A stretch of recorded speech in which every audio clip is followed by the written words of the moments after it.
Hey everyone, and welcome to SIFTD's Game of the Year Awards for 2025. We are here to hand out the hardware for the best, and mostly the best. We have a couple worse categories, but for the most part, we give out awards for doing good stuff. And we have 25 different categories this year. Most of them, we just give away one winner. Some of the bigger categories, we give away a runner-up and a winner.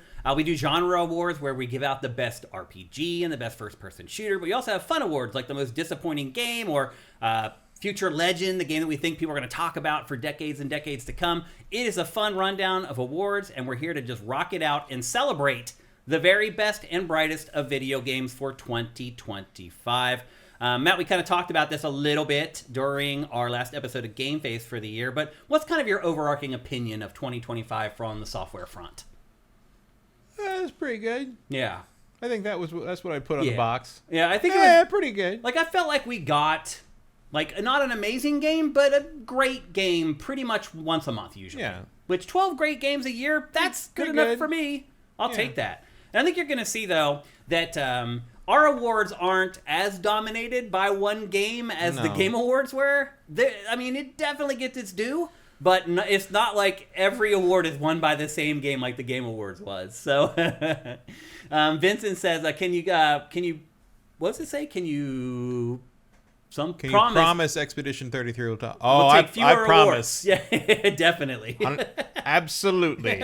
For sure. Our awards are definitely a lot more diverse. And I think our awards in general are more fun. Like, there aren't really any fun categories in the Game Awards. Well, no, because the Game Awards are a giant consensus of a bunch of people, and this is just two people with different tastes. Pretty much. Yeah.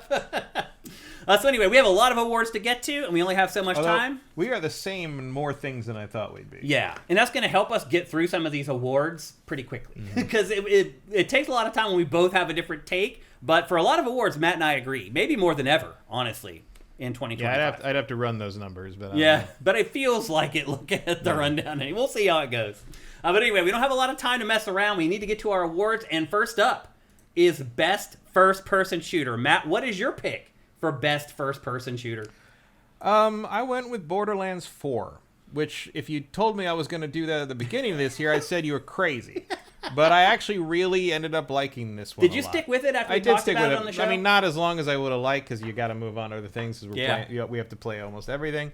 But no, I kept going after this. And I didn't finish it because it's gigantic. Do you ever finish it? Because it seems like they just keep throwing new content out there. I assume there's an ending somewhere. I didn't finish it either. I played it a lot, though. But I enjoyed it, and I still enjoy it, and I go back to it, and I keep up with all the shift keys that Randy tweets out. And one day I'll load it back up again, and I'll have 40 shift keys to get a lot of cool loot. Some people would say this is an RPG, not a first-person shooter, but I'm fine with you picking everything is an RPG now. It is, so I don't really care. Yeah. And to that point, the guns in this game feel great. Like, the actual first-person shooting in this is really, really good. Yeah, it felt good to play as a shooter, which is, I mean, I certainly wouldn't give it best RPG. Yeah, definitely. Because it doesn't do that part nearly as well. But I think this feels the best to play as a shooter since probably 2. Yeah. And I appreciated that, especially after kind of like going cold on the franchise for a while. And I didn't even really want to play it when it came out. I was like, well, I got to play it. And like 10 minutes in, I was like, oh no, I really like how this feels. So Vincent says there is a point where the credits roll, but you never stop playing Borderlands. Yeah, that's about right. Yeah. So I think that's a good pick, Matt. I really enjoyed this. Like, if I look back on first-person shooters I played, this is definitely in my top 3 for sure. And it didn't make me play online with anybody. Yeah. So, in terms of like competitively. Right. Yeah. My pick for the best first-person shooter of 2025 is Doom: The Dark Ages. I feel like this game has been completely overlooked by everybody because it came out early in the year. People just kind of walked away from it at some point and like even stopped defending it. It was weird. I don't know why. This would have probably been my number 2. Yeah. Like, it was pretty much between this and Borderlands, and I think I gave it to Borderlands largely because I had so low expectations of Borderlands. I was like pleased that it did so well for me. What I admire most about this is that this is great. It flips Doom on its head. Completely changes everything up, but it's still Doom. It still feels like Doom. It still plays like Doom, but the things that you're doing are things you've never done in a Doom game before. So I liked the shield mechanics. I liked the kind of Souls-like back and forth of combat in this. When I played every shooter that came out this year. Literally every single one. And when I look back on all of them, I couldn't come up with anything unique about any of them, except for this game. Like, I like Borderlands 4, but it's hard for me to tell the difference between Borderlands 4 and Borderlands 3. Like, it looks better, but does it do things that are all that different? It's not hard for me to tell if you let me play both of them. Yeah. Because they feel very different. That's true. But they are basic. I mean, again, Borderlands 4 is execution. Yeah. Doom Dark Ages is new ideas. Yeah, it's a template. So I try to reward new ideas, particularly when they really implement them well. And I enjoyed how they broke up the game with, like, some of the stuff that you're seeing now. Yeah, like, the you kaiju could play stuff the was kaiju cool. stuff was fun. Like, I just had a blast with the game. I kind of wish there was more of that. Yeah. I'd like to see them continue. I agree. I want to see them continue all the stuff that they did in this game. I think they're all great ideas. I don't know how it is sold. It doesn't seem like it's sold very well. It's another one of those games where it's hard to tell what success means because of the Game Pass thing and because Microsoft is so opaque about everything. Yeah. But to me, this was the best first-person shooter of 2025. At least it's the one that I enjoyed the most. What a crazy year where you pick a first-person shooter with basically no multiplayer. Yeah. Well, because it's like, for me, trying to decide between Black Ops 7 and Battlefield 6, it was like splitting hairs. It's like, I like some things more about Battlefield. I like some things more about Black Ops. I generally probably like Black Ops 7 more, but I didn't feel good about giving either of those games an award. To me, Battlefield 6 is a game from, like, 2011, and people are like, oh, everything old feels new again. And Black Ops 7 just, it at least tries some new things, but not all of it was successful. This game tries new stuff. I liked all of it. And I love the campaign, and the multiplayer wasn't great enough in either of those two big behemoths to dissuade me from Doom the Dark Ages. So my pick for the best first-person shooter of 2025 is Doom the Dark Ages. Next up, best multiplayer game, which you might think kind of tips the hand, but Matt and I just both picked first-person shooters that were not multiplayer shooters. So, Matt, what's your pick for the best multiplayer game? And in fact, we picked the same thing for this one. Which surprised me. Did it? Because Yeah. you thought I'd pick Call of Duty or Battlefield? Yeah. I was even wondering if you would be like, that's not a multiplayer game. No, absolutely It's a co-op it is. game. Oh, no, absolutely it is. You play together with another person. Agreed. That's I agree. multiplayer. And the winner is Split Fiction. Yeah. This is the most clever multiplayer game of this year. There's no game that stretches the boundaries of playing with another human being more than Split Fiction. This was the best time I had this year when I finally got to play it, playing with other people. My one caveat with this was, Matt, that it was kind of hard to play with other people, that there was kind of that barrier of entry. I do hope for Hazelight's next game that they just have random matchmaking. Like, at least make it an option. Like, if you want to set it up so people can just play with people that they know, that's cool. Yeah, I think it's going to depend how Joseph feels about that idea. Because he seems very dedicated to the idea that these games are supposed to be played in person together. Yeah. And it feels like the multiplayer, the online for these games is put in because someone demands someone who has control of the funding basically says you have to. Well, it's goofy. Remember, this year I had to go to their Reddit to try to find someone to play the game with. So it was a little bit of a barrier. So I'm kind of torn on that because, on one hand, I understand what he's saying there. Yeah. I get it. And it is probably the best way to play this game. Yeah. But, if you got to put it in, you might as well do it well, right? Because otherwise you're sort of you're exactly what you're saying. It's everything about this game is great, except the way you interface with it to play online sucks. Yeah. And there's no reason for any part of this game to suck. And really I'm sorry that that to be economically viable, you have to have online co-op in this day and age. But if you're gonna be forced to put it in, you should make that as good as you can make it. Yeah. So both Matt and I love this game, and this game did not get its due at the Game Awards. Another game that came out earlier in the year, and it feels like everybody forgot about it. Yeah, although Claire Obscure also came out earlier in the year. So yeah, that's true. And I do wonder why people remember that game but not these others. What is it? I don't know. I think it's a great game. Obviously. It is a great game. I think the fact that Claire Obscure has a really good soundtrack helps. Yeah. Because I think people have played that soundtrack all year. Oh yeah. I don't remember any of the music from this game. Yeah, I don't either. That's fair. So anyway, our winner for the best multiplayer game of 2025, and it is unanimous, meaning just the two of us, it is Split Fiction. It's tunanimous. I like that. Tunanimous. And here's another category where we are tunanimous, Matt. It is Best Adventure Game. I'll be honest, Matt, at first I almost removed this category. There aren't a ton of adventure games these days. Certainly not a ton of adventure games that are worth it was talking about. But then I realized that there was one really good one that we absolutely have to give an award to, and that game is Dispatch. I mean, this game would have won if there were 50 other adventure games available. It's that freaking good. Like, I don't know what we have to tell you at this point to play this game if you have not played it already. Yeah, you are missing an all-time great. I mean, listen to Uncle Matt and Shane here. We've been playing games for a real long time. We've been playing adventure games for a really long time, and we're telling you this is top shelf stuff right here, and it is. Like, this is a great game to play over the holiday. If families are around, well, as long as... No, it's not. Well, I think if the older family's around at night, this could be a fun game to play together. Yeah, if your older family's around at night who are okay with... And they've had some eggnog. Graphic violence, rough language, and graphic sex. Yeah, I think most people are at this point. I would think so. I mean, if is anyone you'd watch an HBO original with. Yeah, basically. There you go. That's your crew. So this was, I mean, despite the fact that it did not have competition... It deserves the award this year. Again, if there were 4 other really great adventure games, this game would still probably win. Yeah. So Dispatch is great. We cannot recommend it anymore. Over the holidays, maybe there'll be a sale or whatever. Pick it up. Even if there isn't. If this even looks moderately interesting to you, get it. Yep. You will not regret it. We promise you. Mm-hmm. So there you go. Our winner for adventure game of 2025 is Dispatch. Next up, Best RPG, and we roll both turn-based RPGs and action RPGs into the same category. Nixon 12 says everyone's going to need to become okay with a lot of things real fast. that sums Dispatch up pretty well. Yes. That does, actually. So anyway, we keep action RPGs and turn-based RPGs in the same category. Maybe we should break them up, but we don't. We just put them all in one. And this is another... I mean, that would be so year-dependent. Basically, right. You need to have a year where there was like a really great turn-based and a really great action-based action RPG that we didn't want to ignore either of them, basically. Even though the genre is the most popular in the industry, there really only are like 5 to 7 really good ones every year. Yeah.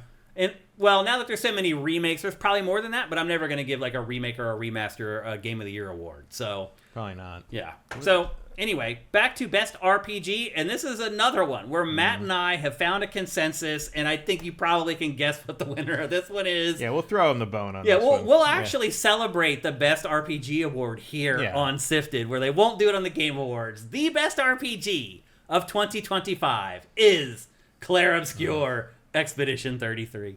You guys would be showing up here trying to drag us out of the house and kill us if it wasn't Clair Obscur. Or you'd be like, holy crap, what's going to happen with the rest of these awards if they didn't give RPG to Clair Obscur? It's all out of the fucking... Who knows? Yeah. But what I'm just going to say I'm going to have to talk about this game a couple more times here. So I'm just going to say for this one, as far as the RPG category, it changed turn-based RPGs, something that I thought couldn't happen in 2025. I don't know if I'd say it changed it so much as it, like...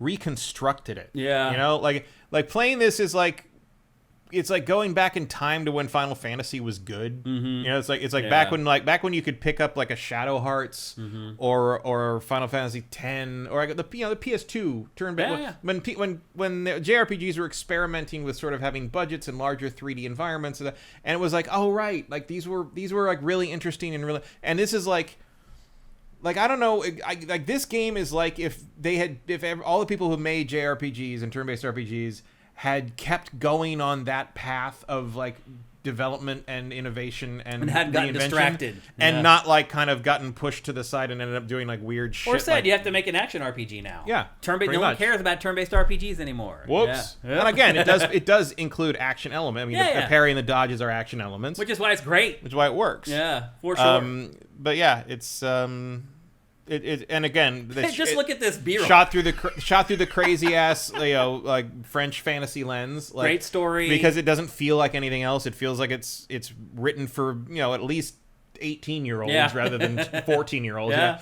And it's trying to do something like that's a little less, I would say, juvenile than your average like action or average JRPG. This is a big boy game for sure. Like my 10-year-old nephew is not going to stick with this game. No, I mean, and like it is a little edgelordy. Yeah. It's a little hot topic, but I don't think it does that in a cringy or a bad way. I mean, it has a lot of weird shit in it that could have like gone real sideways, and it doesn't. Yeah. So, and it plays everything so straight, and it's like it walks this razor's edge of being cheesy, but it never quite crosses that line. Yeah. And that is a very hard balancing act to pull off, and I think it does a very admirable job of that. And especially early on, I'm not a huge fan of a lot of the answers in this game, but the questions are so good. Oh yeah, they carry the game. The first half of the game is like, oh my god, what in the world is going? Like, and you're like, wait, oh no, like it just the world therein just gets worse and worse and worse, and you wonder how it blows my mind. Really this little dinky team really made this game. It's crazy. Yep. All right, that's our best RPG of 2025. Claire Obscure, no surprise there. Next up, another consensus for us, Matt. And it's for best indie game. And our pick for best indie game of 2025 is once again Dispatch. And I'm sure people are sitting there now saying, "Wait a minute! Like, what about Hades 2? What about Claire Obscure? Well, I don't. That's the thing. Like, I don't consider Claire Obscure an indie game. Like, it is by the definition, but the spirit of the spirit of indie games, I didn't feel comfortable giving the best indie game to Claire Obscure. I mean, I don't care about that. The definition of indie game is independently funded, and Claire Obscure was. And even they get government grants and a bunch of shit like that. And well, I'm just explaining, if I considered Claire Obscure an indie game, it would have won this category for me. So it wouldn't have been Dispatch. Right. And I'm explaining that I do, and it still didn't. Because I mean, I like this game more, and B, this team barely survived this development process. Yeah. This game is independently funded in a very scrappy way, and they needed funding, and they went to Critical Role. Oh, right. And Critical Role made a deal with them, like, we like your stuff, and we want you to make a Critical Role game. But as part of that deal, they gave them funding to finish this game, and now this game is a breakout hit. Relative to what now we don't need your money. No, well, they're still going to make the Critical Role game. I'm sure, yeah. But like now they're a big hit, and but like basically they wouldn't have made it to release if it wasn't for securing that funding from another independent artist-driven organization. So Dispatch is indie in every sense of the indie world. And that's the thing is like it doesn't. This thing has production values like you wouldn't believe. Like this better animation than you're going to see on a lot of Amazon shows, frankly. Seriously. But like this is a scrappy production that barely made it out the door. Yep. And I'm very glad it did. Yeah. To me, it embodies indie. Again, I understand what the literal definition of it is. I mean, you've even got people that are like, this isn't indie because it's not pixel art, and shit like that. Like everybody's idea of indie in terms of everyone has their own interpretation. Everyone's idea of indie as an aesthetic is, but again, like the Star Wars prequels are indie movies. When it comes I think most people look at it like a game that didn't cost that much to make. But that also, Claire Obscure falls into that too. So. But that's also not what independent means. I know. I know, but I'm just saying what I think most people think it. Yeah, is. Well, most people think dumb things. So. Yep, that's true. But once again, another category where Matt and I absolutely agreed. Dispatch is the indie game of the year for 2025. Next up, action adventure. I thought you might have picked Ball Pit. Yeah, I've still been playing it here and there. Same, but I don't know. I mean, not compared to this. Yeah. I don't know. I just wasn't sure how much you like Dispatch. Yeah, I mean, I think maybe the more shocking thing is that we gave it to Dispatch over Hades 2 or Silk Song. Which for a lot of people are Game of the Year contenders. Oh, yeah. I think that's the shocker here. Well, Hades 2 wasn't really in the running for me on that. But yeah. I like it. I mean, I like again, there's so many games that are just like, I like them. Yeah. It was too similar to the first game for me. I was looking for something a little different. I admit I was a little shocked. I guess I didn't occur to me that I could pick Hades 2 for the fantasy draft this year. Yeah, me either. Because it was an early access. I kind of don't pick those just like in the spirit of the game. Like, same, because like you kind of already know. At the end, I don't want to feel dirty for winning. Like if I win, I want to feel good about it. But like the people at the top of the leaderboard are all, that was like a 92. I know. It was like the highest review game of the year, I think. Yeah. Next up is action adventure, which used to be the most popular genre. In fact, it used to be like the only genre in the video game industry. Now it's a little harder to find games, but it does feel like it's having a little bit of a resurgence. We finally had a high enough tech to have hit points. Yeah. So and we finally actually... everything became an RPG. We also finally found a category where you and I have different winners. So, Matt, what is your winner for the best action adventure? My winner for this is Ghost of Yotei. Ghost of Yotei. Which some people would call an RPG. Or an action RPG. But I do not. Yeah. I think this is an action adventure. The RPG elements are pretty light. There's no numbers popping up on people when you hit them. I mean, again, I don't want to repeat myself too much after this and Tsushima and every time Sucker Punch comes up. I just really like what these guys do. I really like the Ghost games.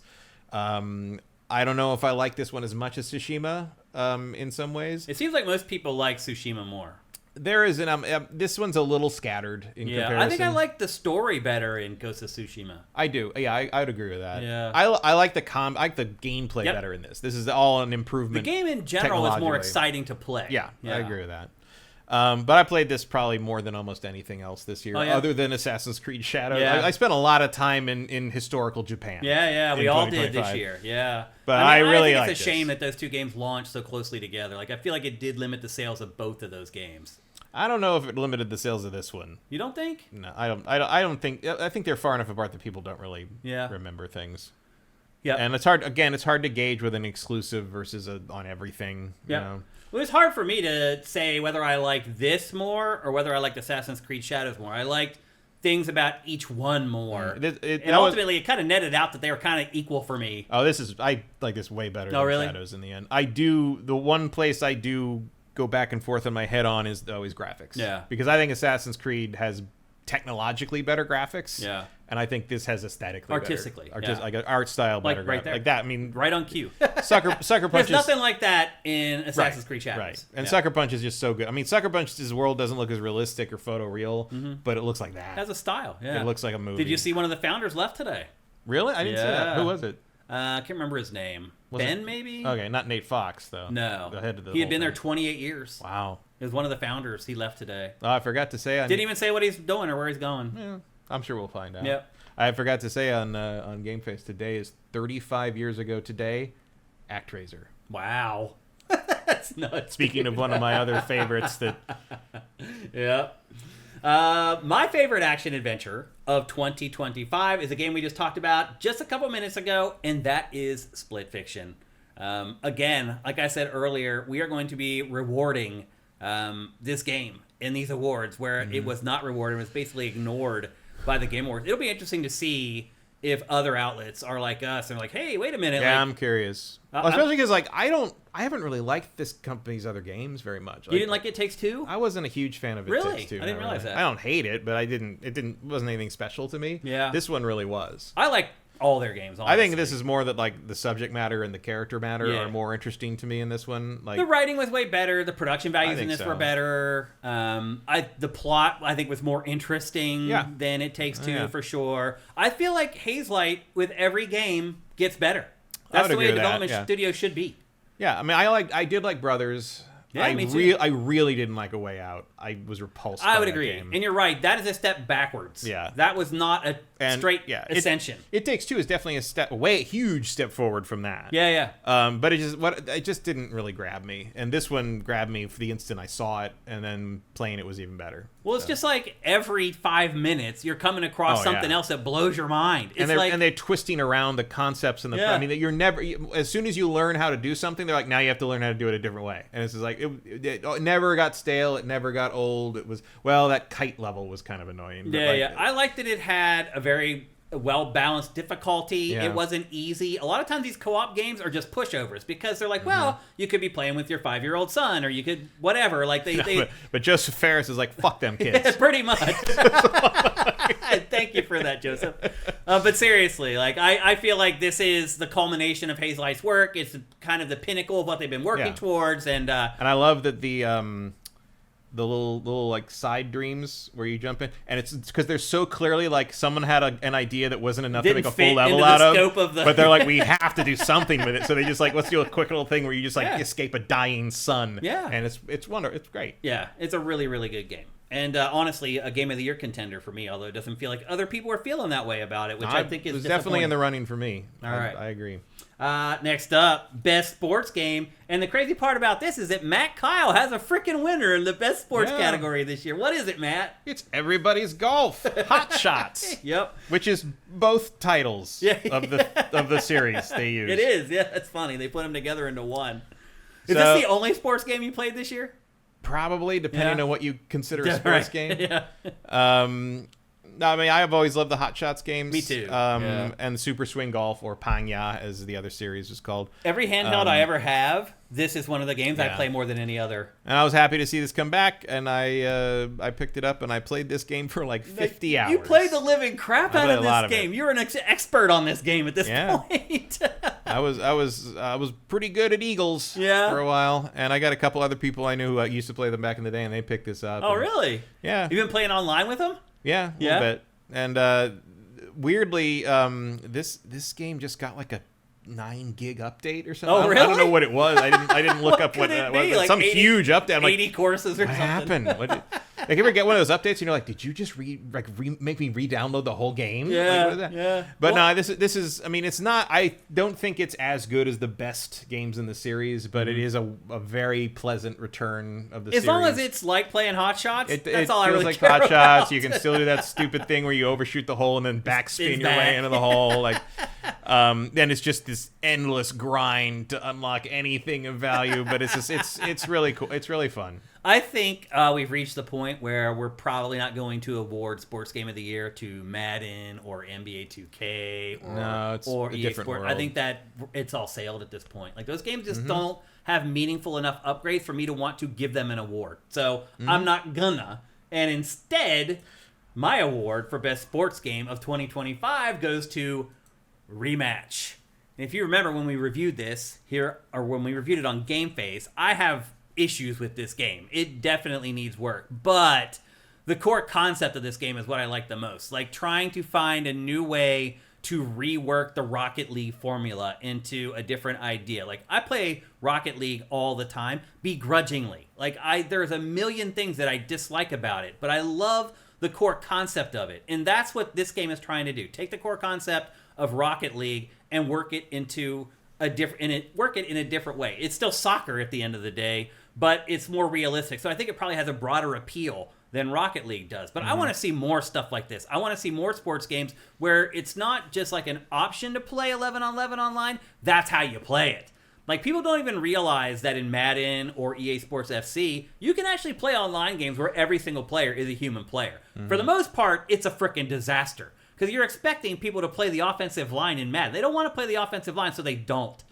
So you have to make a game that's designed in a way that they're forced to play a role. And that's what they did with Rematch. Now, I would say that, like, you learn pretty quickly that there aren't a lot of people that want to play midfielder or whatever in soccer either. Like, people kind of run around like crazy. And my biggest complaint with this game was that I had to play it with other people in a lot of cases. But if you get a good crew together of people who are down with playing positions and being responsible, this game is freaking great. So I'm hoping that there's a Rematch 2 where they kind of sand down some of the rough edges. But the concept that they have here is great. I wouldn't mind seeing a football game, some other sports kind of take on this template. So to me, it's innovative, pretty well executed. Rematch is my sports game of the year for 2025. It's funny, Vincent says hopefully next year you can award it to Mario Tennis. Right. And I'm like, hopefully they've learned from what they did last time. Yeah. But it was funny because, like, I was thinking, like, the only real sports games I play, or used to play pretty regularly are golf games and tennis games. Like, back in that era of Topspin Tennis and Sega Tennis and stuff. Like, I like those games a lot. Yeah. And they just sort of went away. I mean, you got to remember, video games started with tennis. Right. Pong is the beginning of it. Pong is tennis. And, like, that's what started gaming. So for me personally, it's always going to have a spot in my heart. And there's something pure and raw about tennis video games. It's just this immediate back and forth where it's just all skill, all timing. Yeah. And there's a point at which it just becomes angles and math, and you're like, oh, can you get there? Yeah. It's some of the best online play I've ever had in anything has been tennis games. Some of the most angry I've ever been playing games online. I've been playing against other people who are really good at tennis games. You get that guy that knows exactly when to put the drop shot down, and you're just like, brutal. Yep, you got it. So anyway, there you go. He's fine.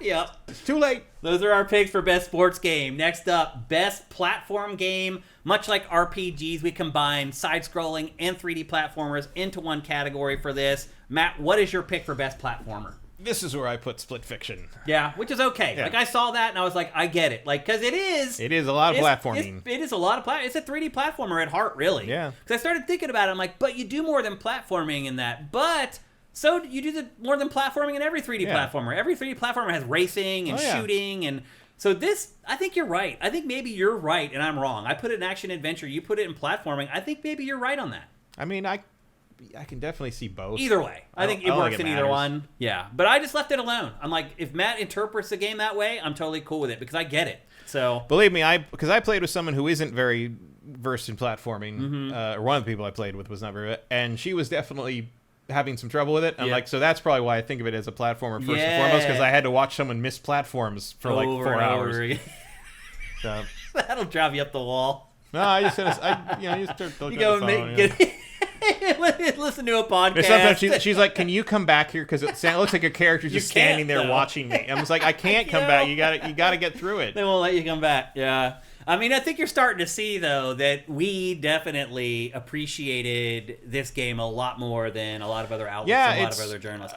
Early on, I was like, this is obviously going to be one of the top contenders, and it just wasn't even in the conversation. It's really very bizarre. Weird. Yep, but I can totally see where this would be a platformer, and a great platformer at that. So I can totally see why you gave your award to Split Fiction. My winner, you guys have probably already guessed it if you watch Game Face and you watched our review for this game. My winner is Donkey Kong Bonanza. I was very impressed with this game on a number of levels. I think the first one is that it completely reworked the concept of a 3D platformer and what you would do in that 3D platformer, where it's like this subcutaneous layer of 3D platforming that no game has had before. And the way that they were very clever with how they handled the camera and handle you, like, it's pretty crazy some of the stuff that I did in this game as far as digging down into the earth. And then the game set up in such a way that the camera and the transparencies and things like that let you navigate that territory down below. There is something I'm waiting for the next Dig Dug now, man. There is something about going back to the N64 games after this came out and being like, oh, we have come a ways. Oh, yeah, for sure. Just in camera, in terms of camera. Yeah. I mean, that's the big, probably, innovation in this game is the camera work. For letting players go underneath the surface and still handling the camera in such a way that it works well. So this is honestly one of my favorite games of the year, period. I had so much fun playing this game. It's just it's a toy in a lot of ways that you kind of fiddle around with, but the game does a great job of just giving you enough direction that while you're playing with the toy, you kind of go where you need to go anyway. And I thought the design of it was pretty awesome. I just had a blast playing this game. It was just tons of fun. Each new sort of power-up that I got or new ability I got, I loved using them and working them. I liked all the transformations, although one of them was a little bit frivolous. I liked the transformations. I liked how that affected combat. I liked the combat. I liked being able to rip stuff up and just throw it. I just loved the feeling of playing Donkey Kong Bonanza. I had so much fun playing it. It may be the game I had the most fun playing in 2025. Other games affect you in other ways. This game to me was just fun. So it is my pick for the best platformer of 2025. Vincent notes that there is Dig Dug in Shadow Labyrinth.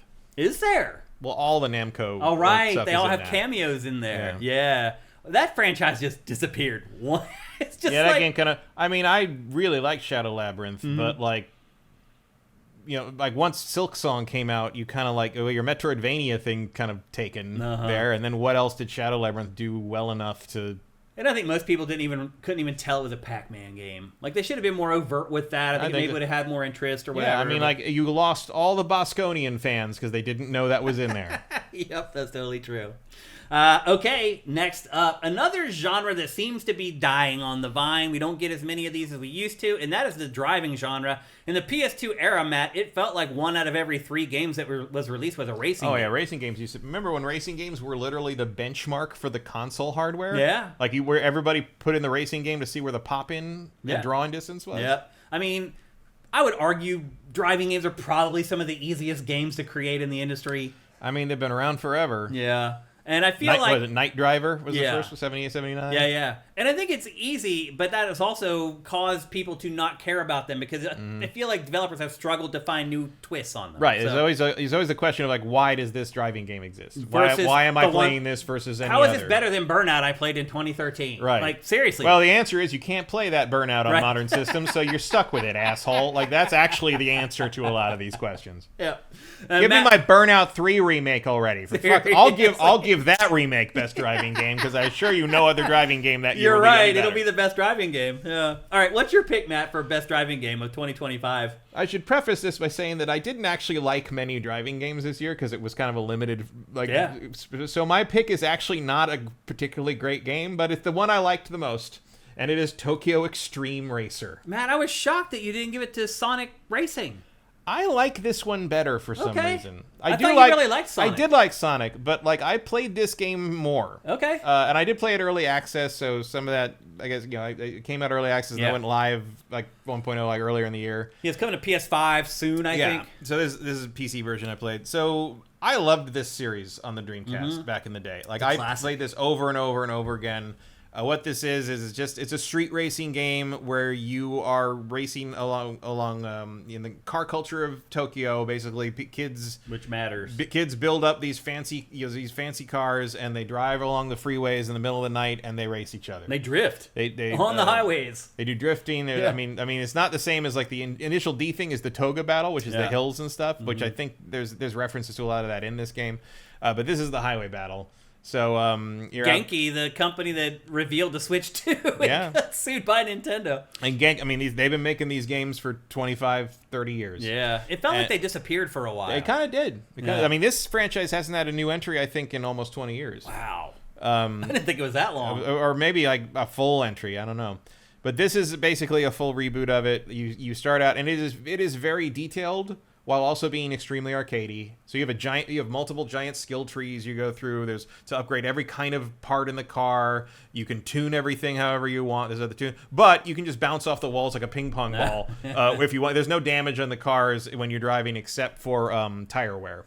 That's the thing so basically you basically pick a rival faction you want to race against. It will drop you somewhere on the map where you'll run into them, and you drive around the freeway, you flash your brights at them, and you have a race. And the races are kind of done like fighting games where like you both have life bars. Yeah. And whoever pulls ahead, if you pull ahead far enough, the other car's life bar starts to drain. I like that. And if you can get that down to nothing, you win, and you get a bunch of money, and you get battle points you can use to upgrade your perks, which let you have like little abilities, which like I have an ability that that I've upgraded where what's called first attack, the first person who takes any life away from somebody, like gets far ahead of it, I get a big percentage bonus if I'm the first attack. Oh, so I see. So I basically take a third of their life bar away just by being the first to do damage. I see. And so you just go through all that, and then you like beat we beat the whole gang, and then the leader comes out, and you beat the leader, and now you've beaten the gang. You can buy their cars, you can buy their livery, usually there's a cutscene. The whole game. The other thing I like about this game, inexplicably, and it's probably a budget. I don't think it's intentional. I think it's a budget problem,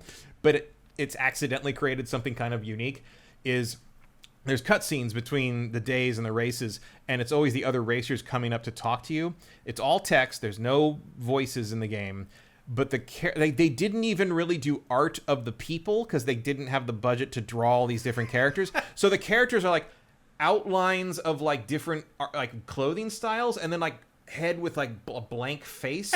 And all the cars are empty. There's no drivers in the cars. They're visibly empty cars. So it feels like you're in like this weird limbo world where no one's quite real, and the only thing everyone cares about is the soul of street racing. And between races, all these like it pans across the city of Tokyo, and it's just like the souls rise, and no one can predict where they will burn. And you're like, is this a horror game? Is it like a tale of the depravity that occurs on the highways of Tokyo at night when no one is awake to see it, and only faceless men challenge each other for the love of the tire? It's just like it's the love of the tire. like that. And so like this weird synergy of like low budget bullshit and like this old game series I loved so much back in the day made me really enjoy this. All right. And also, if you want to, you can listen to a lot of podcasts playing this. You just convinced me. Your description definitely makes me want to play it, which is great. My pick for the best driving game of 2025. Vincent's right. It crosses over with the World Ends With You universe. But yes, it does. The art does have a weird similarity to that. That is actually correct. Well, my pick for the best driving game of 2025 is Mario Kart World. I had to really think long and hard between this and Sonic Racing because I feel like each one of those games does something better than the other one does. But I ultimately ended up choosing Mario Kart World because it feels like the more ambitious game and the game that kind of took the step towards all this, where all this is headed. While it didn't knock it out of the park with its open world and it needs more stuff to do in that open world and stuff like that, they have the template now. And truth be told, it's probably going to be another 10 years till we play another Mario Kart, but in a decade, when they're ready to release another Mario Kart, I have a feeling that open world will be fully fleshed out. Yeah, normally, I would be like, well, they're going to update things and add content, but it seemed like they're not. They don't want to do that. Yeah, I know. Which is weird, because that's sort of what made the last one such a big hit. It really is, yeah. And look, I'm not going to argue that this is better or worse than Mario Kart 8. I know that a lot of people online are kind of having that discussion or whatever.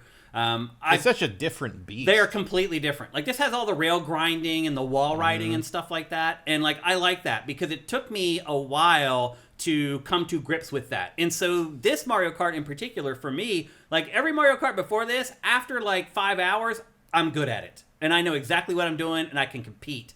This one, it's like an onion. There's layers to it. And, like, at first I could just jump in and play. I could power slide. I could steer well. I could learn the courses.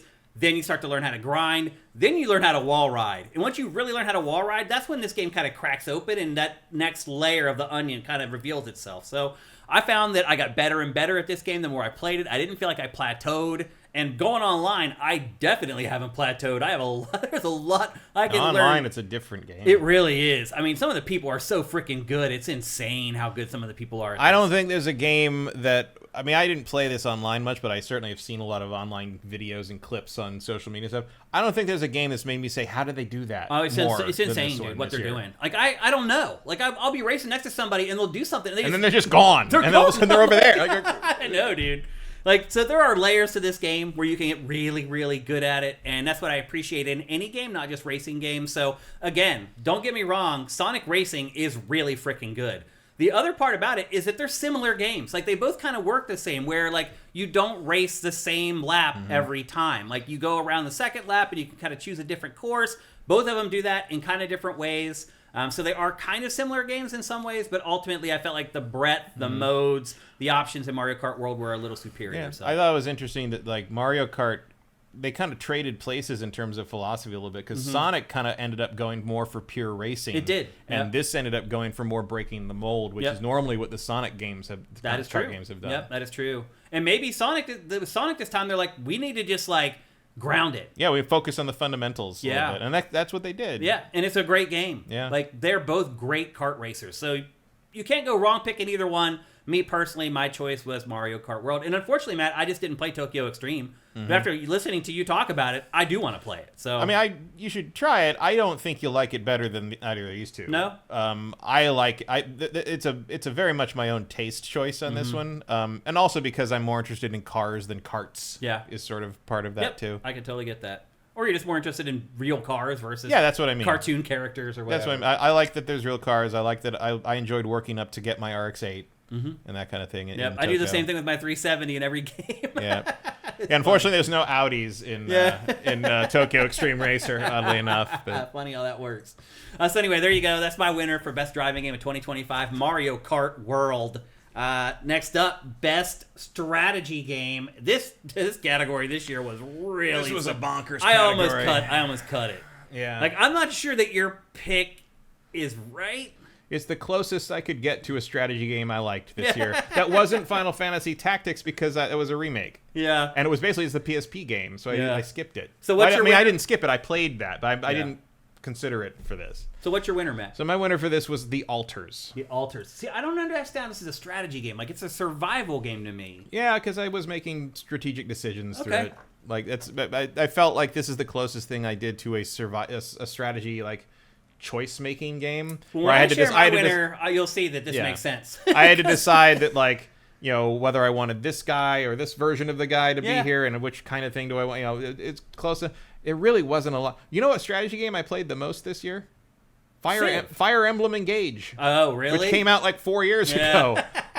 When I played Age of Imprisonment and I was scanning all the amiibo stuff, I was like, I should scan the amiibos for Fire Emblem Three Houses or whatever the Muso game for that. And then I was like, oh, you can also scan this for the Fire Emblem Engage. I never finished that, and I went back and I played that for like 3 weeks.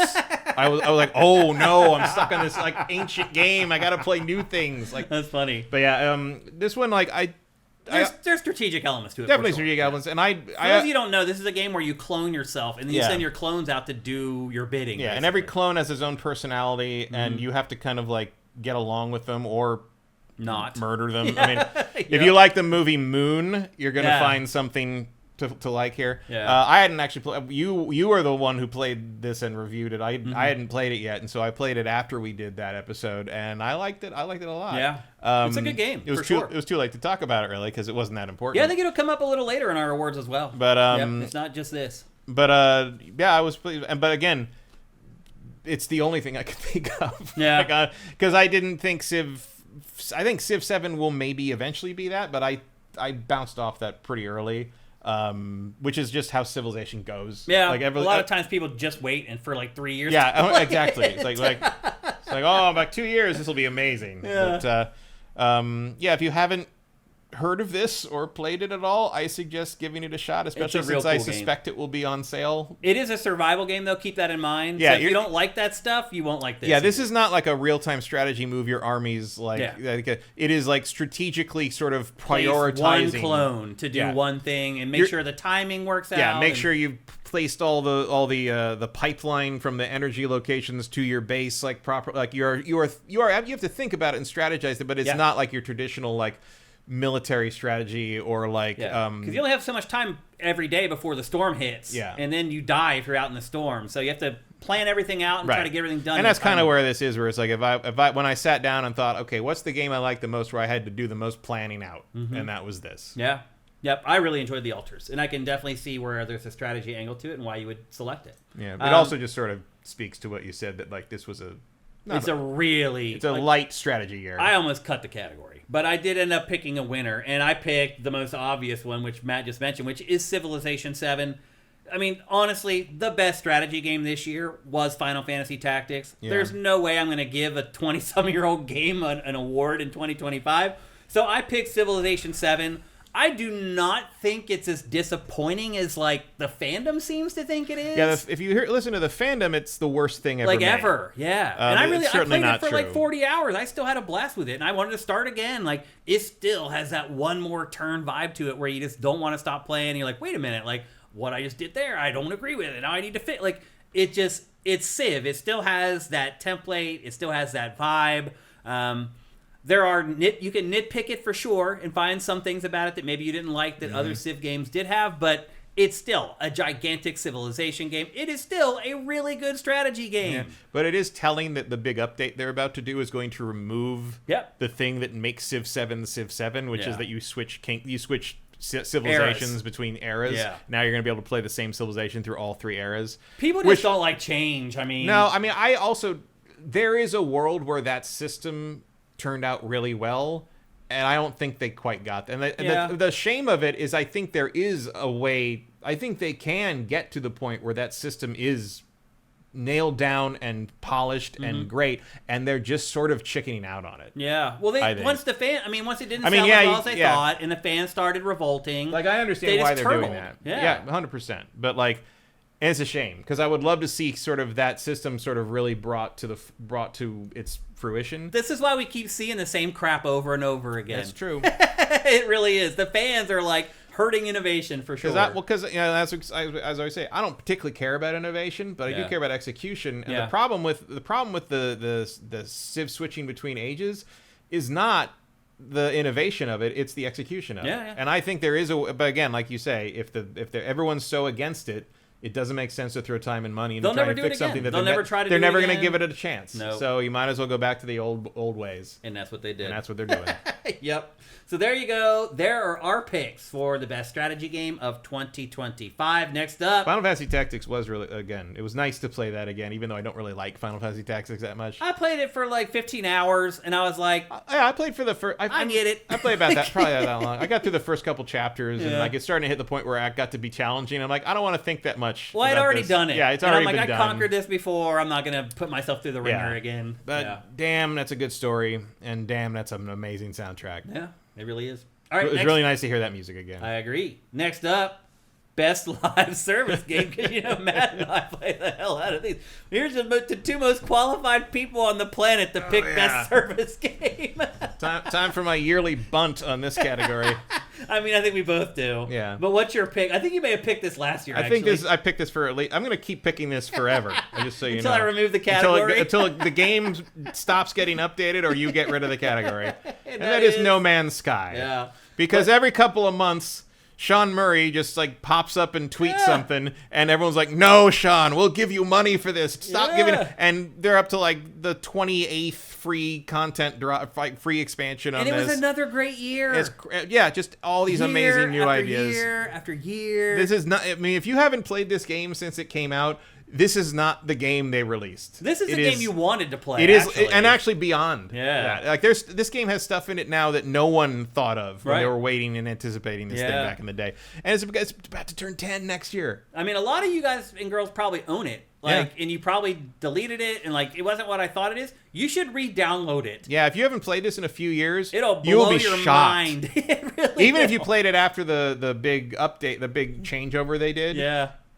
It's changed so much since then. Still, like you can hold hundreds of thousands of things. Like if your problem was that the inventory was too small, that's gone. You can hold stacks of 10,000. And that was a big complaint for a lot of people. Yeah, and it's a valid. It's all complaint. gone now. Oh yeah. Yep. They have completely redone this game. And so good. It now is really what people thought. And they have cross save now, so I played way more on the PlayStation because the PlayStation version worked better than the PC version for a while. So my PlayStation save was like 300 hours ahead of my PC saves, and then they finally implemented cross save this year, so I got to import my PS save, PlayStation save on my PC, so I get to play it looking really nice. Hello Games is just and every time they finish some new feature for Light No Fire, they basically incorporate it somehow into No Man's Sky. And every time something comes up and people are like, this is clearly from Light No Fire, and they just because it works in the engine, so they're just going to put it in this. Why not? And it's great. And like the biomes are so much more fleshed. They have this is probably the greatest redemption story in the history of game development. Yeah, it really is. And I'm with them until they're done with this thing and beyond. Well, my pick for best live service also game, I was very happy to see that this also won best ongoing game at the Game Awards. Oh, it did? Because it did. Because I'm like, okay, I'm not crazy that counts, right? Yep. Well, I was actually surprised that my pick is not the one that won. My pick is Fortnite. This is the only live service game in 2025 that convinced me to go back to it and play it. And it's all about The Simpsons and the content. The Simpsons I thought was awesome. I'm not like gigantic Simpsons fan. I can't recite like, the script to all the episodes or anything like that. I've liked The Simpsons. I haven't watched it really in like 15 years probably, like every night. Well, the good news is there's a streaming channel on Disney Plus that's just all the episodes in order. Really? That plays constantly. That's pretty cool. But The Simpsons, once I started seeing trailers for it and stuff, it convinced me to go back and play. And since I played it, I've since started paying attention to Fortnite. And the stuff that's going on in Fortnite is pretty freaking crazy. So to culminate this season, they had the big Avengers Endgame style thing where it's just like all the pop culture people that they had in the game for the last couple years were there for a big battle. Now Kill Bill is in there. Yeah, doing a lost scene from Kill Bill. Yeah, somehow Kim Kardashian is coming to the game next week. Like, it's just insane. Like, we've been talking about the metaverse and all that kind of stuff and who's going to do it and how's it going to look. I mean, here it is. Like, if you wanted something that captures kind of the meaningless pop culture zeitgeist, here you go. Here it is. Here's all of it. There's used to be a old saying from like people from like my grandmother's era of if you just stay in one place long enough, everyone you've ever met will come by and you'll get to see them again. Yeah. And like that's basically what Fortnite is. If you just keep playing Fortnite long enough, every single element of pop culture will run past you eventually. Eventually. Or shoot you in the face. Yes. So to me, it's or do that red carpet emote, which is also one of the best things they put in this year. Yeah. Because seeing Godzilla do that was amazing. To me, I think the sign of a good service game going forward is going to be, can you convince people to come back and play or keep playing? Yeah, and they keep doing that. Yeah. In a way that like no one else has really figured out. And I guess it helps to be the 8,000-ton gorilla where like everyone wants to be associated with Fortnite, and you do not, even to the most like obtuse PR agent, you do not have to explain. Kim Kardashian's people was like, that's a good idea. Yeah. I mean, there you go. So to me, all this stuff got me to come back and check it out. Have I kept playing it? No. Like once the Simpsons thing ended, I left, and now I just check out the trailers and see what they're doing. But to me, this kind of embodies what the live service game is. I obviously have nieces and nephews that are hopelessly addicted to this game, so I know the power of the game, even though I don't enjoy it all that much. So for me, my pick for the best live service game of 2025 is Fortnite. Okay, next up, it's the best story. Some other award shows call it best narrative, but we call it best story. Matt, I respect your opinion on this big time. What is your pick for the best video game story of 2025? This is Dispatch. Not surprised. This is the best written game I have played in years. Yeah. Years. Every single line in this game is crafted. Yeah. I never got tired of any of these characters. There's never a moment that I thought like misfired. No. It's like a really, really good TV show. Yeah. Like I would like. I mean, it's better than a lot of I was gonna modern say, TV shows. I would put it in the upper echelon of TV shows I've seen in recent years. Like if you told me some of the Breaking Bad people were involved in this, I would not be surprised. Me either. Like it's that well thought out and that well planned and that well. I mean, there's care put into all who these people are, how they interact with each other, and not just in like you're seeing the big cut scenes and like the big animated set pieces and stuff. But like the main gameplay of the game is like basically like I guess I could have put this in strategy game a little bit. Yeah, you could. But that's not the because it's like assigning your you're placing sending people in real time off to go do stuff. But during those sequences, which is the main gameplay part of the game, like everybody's talking and there's cross chatter and you're on the comms with them and you learn who all these characters are just through this incidental dialogue and what they think of each other, and what they think of each other can determine how well they do if you send them somewhere together. And so like you're like, okay, these two hate each other, so I'm not going to send them together, but these two like each other, so if I send them out, that. Or then sometimes it's the other way. These guys don't like each other, but I need them both for this one job because it requires whatever this is. And then on the way back they're like, hey, you did all right, you're not so bad. And like you get kind of build that synergy up. And like feels good. It's the whole game kind of functions in service to the story, but you never feel like the game is compromising because of the story. Yeah, I agree. And of all the Telltale style games I've played, and these are a lot of ex-Telltale people, this is the pinnacle of the form. It kind of is, yeah. Like I've never played one. It's the best story of all of them. For sure. 100%. Yeah. Whether you like the gameplay in this more, like the real-time strategy assigning the superhero stuff, or you just like some of the light action that you get in some of their other games, I think that's preference, but the story and the writing in this, hands down, the best of all the stuff that they've done. So I hear you. However, I did not pick this game as the best story. I picked Clair Obscur Expedition 33. And believe me, Dispatch, I thought about this. I had dinner thinking about this.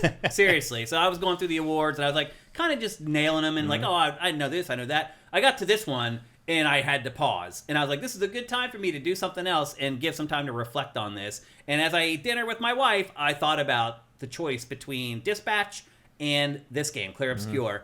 And I ultimately chose Clair Obscur because Dispatch I can find connective tissue to. So like Invincible or some of the other Telltale stuff or pretty much any of the superhero cartoons that are kind of all the rage right now. With Expedition 33, I wonder how the hell did they come up with the plot for that game? Like, where did that come from? Like, what did the person who came up with it, like, what happened in his life? What moment was there that sparked the idea for this? Like, I could have never come up with this concept. There's a lot of, I think there's a lot of, like, Sandman and Vertigo style weird fiction in it. I mean, they're drawing from some pretty niche stuff. Yeah. They're pulling from French comic books. They're pulling from Mobius. They're pulling from, I think, Incal, which is probably had some influence on this. But that's an advantage for them because, like, I think most people, I don't just mean most Americans. I mean, like, most people who aren't, like, super into, like, kind of European fantasy stuff are not going to be familiar with, like, the influences and source material for this game, and that makes it feel very new and fresh. And look, I am familiar with all that stuff, and it still feels new and fresh. I mean, I'm not saying like, oh, this is so derivative.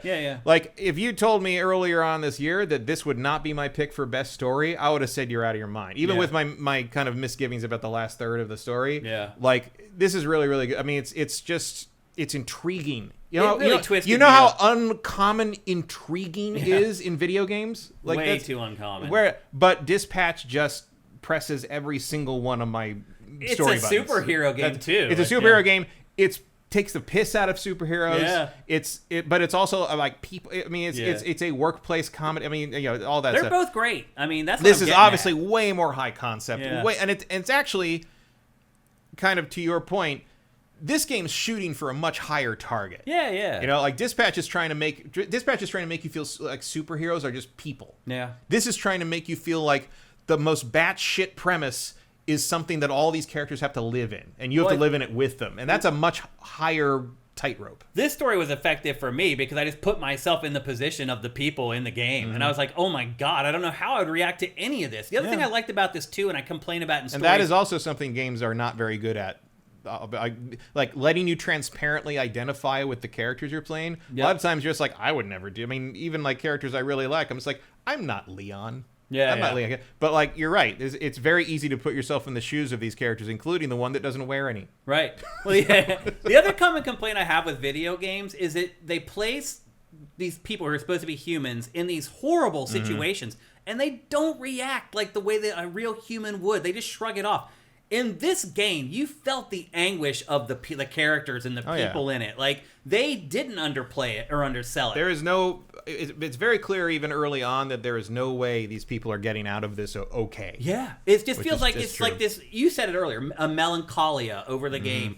For me, it was like this impending sense of despair and wondering, is there a way to get out of it? And you just kind of carry that feeling, that thought throughout the whole game. At least I did. So... No, I think that's true. Both great stories. Like, we're splitting hairs here, but I think you probably like Dispatch a little more because it's in your wheelhouse with the superheroes. I like this a little more because it's kind of like high-concept sci-fi. But otherwise, they're both great stories. You can't go wrong with either one. I mean, they're both kind of templates right for what we need going forward, honestly, man. Very much. Like, this is what we need from games going forward. If they really want to ascend and start reaching new people and grow. Because right now, things are contracting instead of growing. Games like this will help the industry grow. So anyway, I'll get off of my my high horse, and we'll move on to your high concept horse. Exactly. I'll move on. We'll move on to the best culture crossover.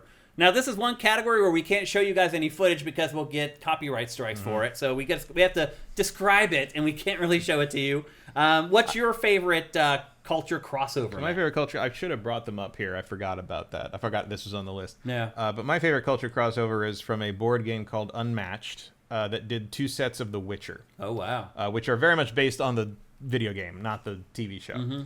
For those of you who don't know, by the way, Matt is a gigantic board game player, tabletop player. Yeah, they know. They've had to listen to me drone on. People sometimes. Don't watch every episode. They may not have caught it, so... But if you don't know what Unmatched is essentially a fighting game on a board. It's a board game fighting game, up to 4 players, and you move around on spaces. And what it is you have a character, you have a deck of cards that tells you whether you're going to attack or do whatever you're going to do. You get to play basically 2 moves per turn. And to attack, you have like values on the cards. You place both cards face down. You place your defense against them. You flip them, and whoever has the highest value wins. And then there's stuff on the cards that lets you do.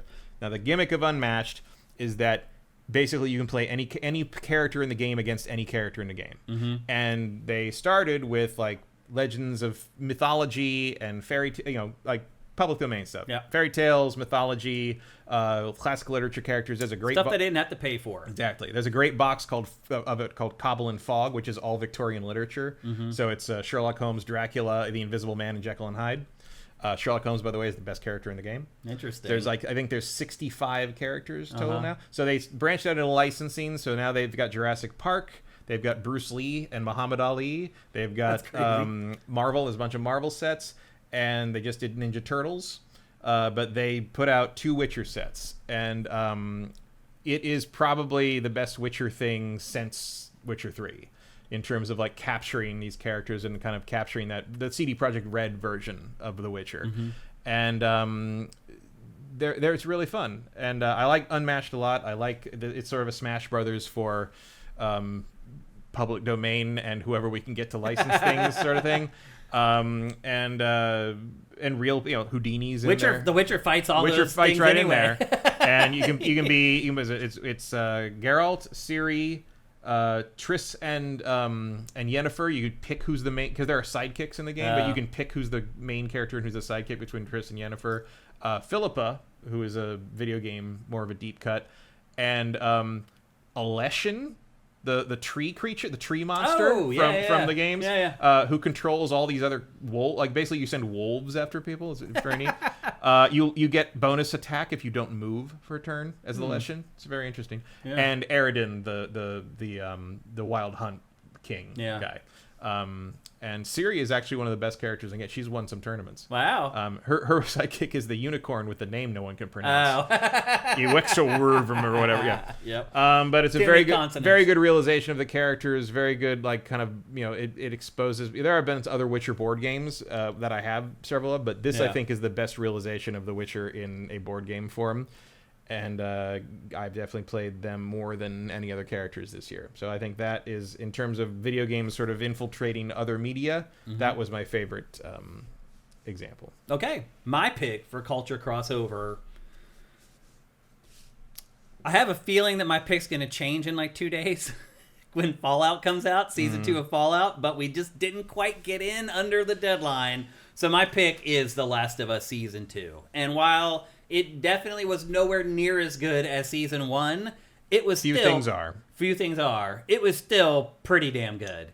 And as far as game-related stuff goes, far and away, as far as we're talking about TV shows and film, far and away the best thing that happened in 2025. So it was a pretty easy pick, but I do have a feeling that when I start watching Amazon's Fallout Season 2 on the flight home on Thursday morning, I'm probably going to realize that it's far better than, at least I hope that it's far better than Season 2 of The Last of Us. But based upon what I've watched and I've seen in 2025, The Last of Us Season 2, although disappointing, was still, for me, the best film or TV. Yeah, I did not finish Season 2. You didn't finish it? No, like Neil himself, I think I'm done with that show. That's hilarious. All right, next up is Future Legend. Now, this category is like, it's not like Game of the Year. It's the game that we think is going to stick in people's minds going forward. It's a game that people are going to talk about for decades to come. A lot of times it's like a really innovative game that tries something new or unique, or sometimes it's just a game with a concept that's really crazy that kind of sticks in your craw a little bit. And we basically the game we think you're going to have to mention the most years in the future when you're talking about why a new big thing is the way it is. Yep. And we agree that the winner this year for Future Legend is Claire Obscure. Yeah, I think the plot in this is what people are going to be talking about. Like Pachter, I think he played an hour of this or something like that, and he doesn't talk about the turn-based combat or anything like that. All he talks about is the concept of the plot, about them going to this island where other people have gone, and it's like I think he described it as like it reminded him of Lost a little bit. Yeah, it's got kind of that vibe to it. But I think just really it just kind of sticks with you after you play it, and it, particularly while you're playing it, as you're trying to figure out like what the hell's going to happen. So for me, like of all the games I played this year, this is probably the one I thought about the most when I wasn't playing it, and I thought about the most after I was done playing it. It just has really stuck with me, and I think that's going to be the case for most people. And I think people are also going to remember, Matt, how it just completely crushed the Game Awards. I think people are always going to remember that 1 year where Claire Obscure won everything. I think, I mostly pick it for this category because it's just sort of the game this year that everybody decided they loved to some degree, in some ways to an absurd degree. Yeah. Like I think this game is reaching overrated status for me a little bit. But I think in terms of artistic and narrative and gameplay achievement, this is in the same way like The Witcher 3 was, this is the game that everybody's going to reference in their pitch for the next 5 years. There's going to be it's like Clair Obscure, but with whatever. Blah, blah, blah. Yeah, it's like Clair Obscure, except it sucks. It's like I think we're going to be saying that way more. I mean, 3 years from now, we're going to be saying that way more often than we would care to admit. Yep, you're right. I agree. I think it's going to launch a lot of ships. Yeah. I think almost probably none of those ships are going to be as good as this ship. Yeah. Not this good ship, Lollipop. Let me tell you that. But I think it could lead to kind of a renaissance in sort of the prestige presentation turn-based JRPG thing. I agree. I think you might finally start to see some ambition from like Square Enix. From Square Enix, you might start to see some people other than Atlas take a shot at like big epic turn-based things that take some risks, like Metaphor ReFantasio did. Yeah. You might see. I think you might just see major publishers be like, "Hey, maybe we should try this." And I'm not saying those are going to be like amazing results, but it's just one of those things where it's like the success and prestige of this game is going to be too big to ignore. So I think it's going to be influential in a way that nobody could have predicted before it hit. And I think it's going to be influential to a bunch of different projects that are not up to matching it. So I think for a long time, both you are going to be talking about how Clair Obscure has sort of changed the face of things in terms of revitalizing and reconstructing this genre, or this take on this genre. And I think you are also going to be comparing it to these inferior projects that come out later and just can't quite figure out what the magic sauce was on this. I mean, also they developed this for like $20 million. Yeah, I think you're also going to be seeing like they're going to try to figure out how to do that. No, I think the opposite. I mean, I'm sure there will be people do that. I think in terms of what I'm expecting sort of to be the most embarrassing results are going to be when I guess EA wouldn't do that because they're going to get sold and bought. Yeah. Who knows? But let's pretend EA is still going to continue being like let's see. Matt, you can imagine like the version of this that EA greenlights for like $150 million. Right. It comes out and it's terrible. Oh yeah. Right. And it's 10 it's not times remotely. the cost. Yeah. It costs 10 times as much, and you're like, did a human write this? And it's not even half as good. Yeah. No. Yeah. And it's like Lord of the Rings: The Third Age 2 or something. Yeah. It's like. So this game is going to cascade throughout the ages for 100%. sure, no doubt about it. So Clair Obscure Expedition 33, our future legend. You want to see something that's definitely going to get remastered in 3 generations? There you go. Yeah, you're right. Yeah, I can't imagine what it'll look like. Because the people who grew up with this game are going to want it. Yeah, the better version of it, which will be like the holodeck version. By then they'll be up to Clair Obscure 7, right? And we'll all be like, we're tired of this series. No, seriously. Go away, Charlie Cox. Yep. Next up, Most Pleasant Surprise, the game that we didn't expect anything from, and it ended up shocking us. Matt, what is your pick? Mine was something that I didn't really know about until the demo hit, and I was very pleasantly surprised by it, and it was Hell Is Us. Yeah. Very outside of my normal thing. Like, it's a kind of it is kind of a Dark Souls-y game, but it's very horror driven and very East European. And this is a game I played like the first hour of, but you played a lot more. I played almost the whole thing. Yeah. I really enjoyed it. It is just the right kind of weird fiction and sort of melancholy is not the right word for it. Like there's a wistfulness to Clair Obscure that is not in this game. Yeah, I'd agree with that. It is this game is hopeless. Yeah, it's way darker. It's melancholy, but in a we're never gonna get out of here, so we might as well just hit things with a sword. Despair. Kind of thing. Yeah. But you are basically you go into a fictional Eastern European country that has been locked off from the world for decades. Where you're from, and so you're going back to kind of find your origins, and you end up embroiled in a cult / government conspiracy / interdimensional rift that may end the world and possibly all of reality, and you happen to have the sword that can stop it. So have it. So yeah, who knew? you and your sword and your poncho. Yeah. And a pretty cool combat system that deals with parrying and kind of and dodging, so the same way Dark Souls does. But one of the things I love about this is every time you do you hit something, you get a little like a little ring that pops up around him, and if you hit the I think it's the right bumper at the right time, you get a little health back. So that's right. So if you're remembering to do that while you're attacking, you will never die. And that's not easy to do. It's rubbing your head, rubbing your stomach, and patting your head at the same time. Yeah. But if you can master that, like you can stand toe to toe with almost anything in this game, and I love that. It's also I should say, we didn't really get into that. That's one of the things I love about Doom this year too, is the fact that you can stand toe to toe with everything and just fight it. Yeah, and win. Yeah, and that is something you don't get to do in Dark Souls very much, because it's always you're rolling rolling away. Yeah. And but this one, like it's a different take on that, where it's like you do feel pretty powerful. Yeah. If you know the system, you can stand there and trade blows with something and come out on top, and I like that a lot. Yep. Well, my pick for biggest or most pleasant surprise is Clair Obscur Expedition 33. And I think I finally reached the point, Matt, where I'm not going to bother talking about it anymore. I mean, everybody knows that this game came Who knew the 33 stood for how many awards it was winning? Yeah, seriously. I mean, everybody knows that this game comes from a studio that really hadn't made a video game before. In fact, they joked about it constantly at the Game Awards. I almost felt like they were taunting other developers at certain points. Did you pick up on that a little bit? Where they're kind of like, yo, we've never done this before, and we made a better game than all y'all. But clearly they have done it before, because they're from Ubisoft in various places.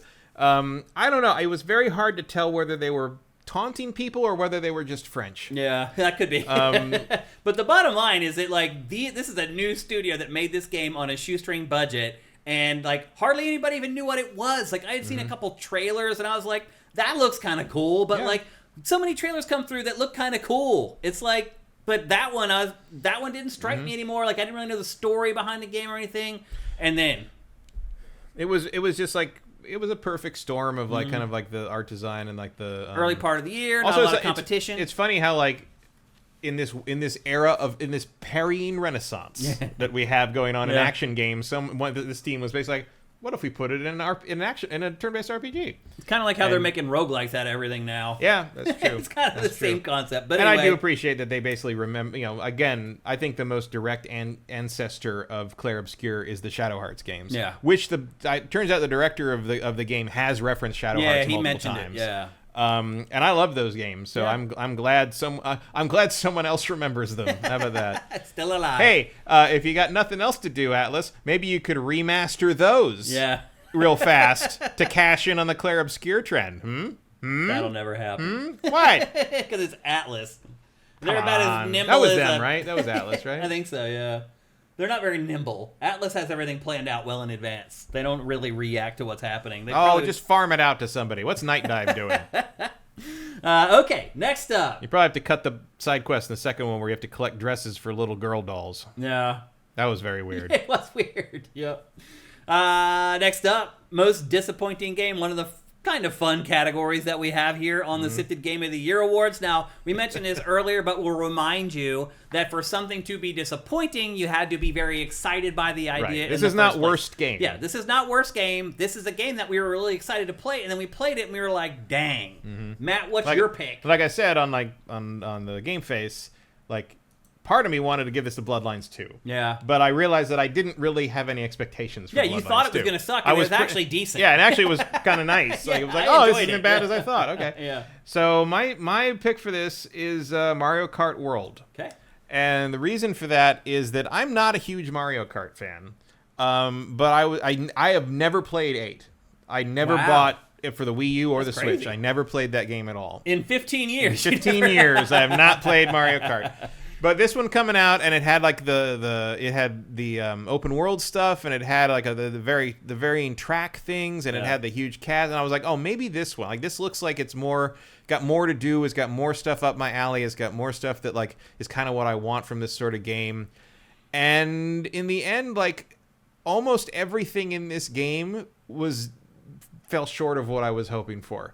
Except the track design. These are some of the best tracks I've ever seen in a racing game. Well, a lot of them are retreads too. Keep in mind. Yeah, but you just haven't played them. I haven't played them, but also just the switching between them and the evolution between especially the final track in a Grand Prix where you do all of them sort of together, and like the and just like the scope of them and the scale, especially now that they've added all the wall riding and the rail riding, like the varied ways to get through them. Like, I'm continually impressed by the tracks in this. But everything else, like I love open world stuff. I was like, oh, there's an open world thing to run around and do that, and there's fucking nothing in them. Yeah, it's empty. That really was like a theme for Nintendo this year, between this empty open world, Metroid and Pokemon ZA, no, right. And like it's just like, guys, it's like, do you know see what's happening, right? Like they're all trying to do Breath of the Wild, basically. Well, if that, and it finally has a console capable of doing it, and it's just not good at it yet. But there's you're running around these giant empty spaces. I'm turning into Jeff Goldblum in Jurassic Park. Like, you do intend to have dinosaurs in your dinosaur tour, you know?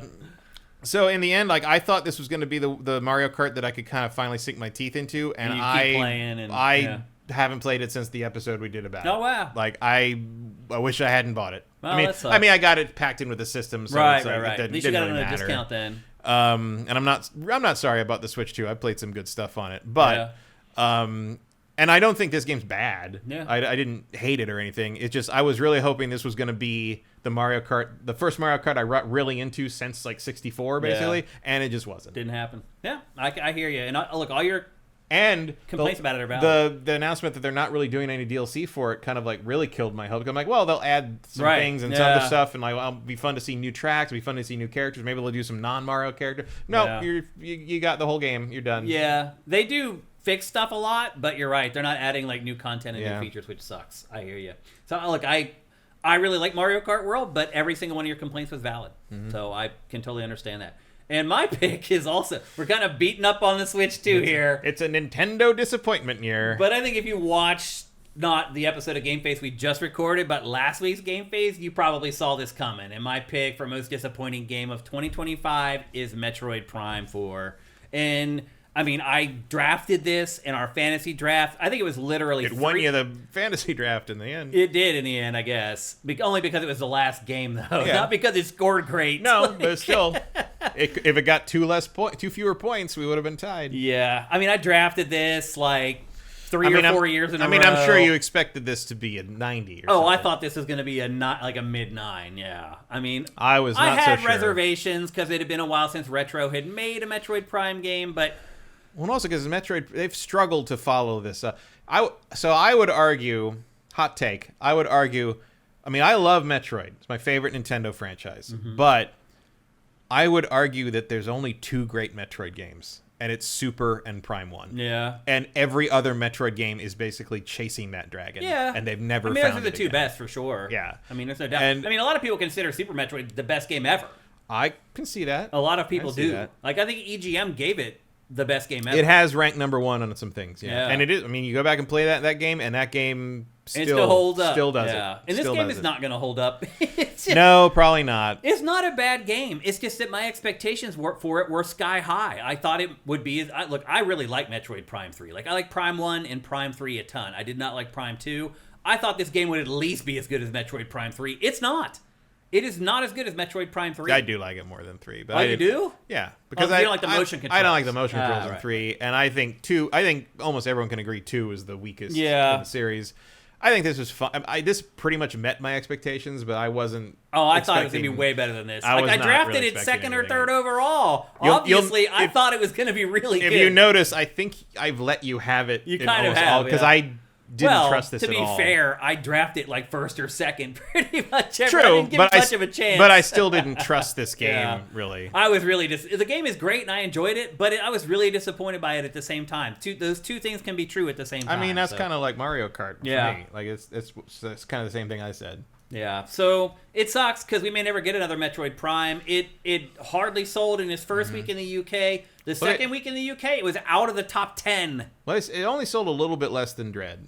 And they seem to be happy with for Dread. week 1. Like, we'll see. Like, I don't think we'll ever see another Metroid Prime, Matt. I think we will. Really? Nintendo always tries again. I don't know. I hope this didn't kill it. But this is my most disappointing game of 2025 for sure, is Metroid Prime 4. Next up, biggest news story of 2025. Matt, I think you got the low-hanging fruit here, and I just wanted to choose something a little bit different. And your pick is? I mean, there are a lot of business things you could pick from. But in terms of like what I think is going to be the most important, certainly going forward into 2026, it is EA gets acquired. Yeah. Because it could disappear. It could become something far worse than it was. It could become something far better. I think they may just sell their IP. That's I think it also may work, possible. Actually. I think they might interplay it. I think they may keep Madden, EA Sports FC, stuff like that. I feel like driving games. I feel like they bought them for for the football club. Yeah, for the recurring revenue of the games as a service elements. Of it those will games. also be interesting because typically, and I don't know what the contract with the NFL is. No, they just renewed it. Sadly, they just renewed it. Yes. Okay, so it sucks because typically, and it's probably from that is like when something gets acquired, the license holder has the opportunity to reevaluate whether they want to continue the deal. Right. So clearly, the NFL decided they want to continue the deal. Yeah, That's they too just bad. re-signed, which because I was thinking like when that first got announced, I was thinking like, oh well, maybe this is the NFL's chance to sort of shop it around and get some competition going and see who makes the best one, and then maybe go exclusive with them. No, we're just gonna do this again. Okay. Yeah, it sucks. So anyway, I also wonder because the new owners are so internationally based out in Saudi Arabia and such, are they gonna care about throwing that much care and resources towards the American football game? Because I feel like you're a soccer company now. If they're making the money, that's all they I care guess, about. but are you talking is Madden money in the same way that like a good not quite soccer game is? Like I think FIFA FC sells double Madden usually because football is international. Oh yeah, American football, just American, pretty much. Some places in Europe like it. Most Americans don't seem to know that. Yeah, but soccer's like it's the biggest sport in the world. Orders of magnitude bigger than American football. It is, yeah. So yeah, EA may just be gone. Like we have no third-party publishers anymore. If EA goes away, we have like Take-Two. Take-Two and Ubisoft. Kinda. If maybe for now. That's what I'm saying. Square. It's all upside down. My pick for the biggest news story, and part of this was that I saw what Matt picked already, and I didn't want to be redundant with what he chose. My pick was the delay of Grand Theft Auto 6 into 2026. I think for most gamers, this was the biggest story of 2025. Yeah, for the mainstream gamer. Yeah, because most gamers, they don't care that EA was bought. They're like, oh, Madden's still coming out? Cool. You're gonna care. But having to wait an extra year, we're supposed to be playing this right now, Matt. We are supposed to be playing Grand Theft Auto 6 right now, and we're not.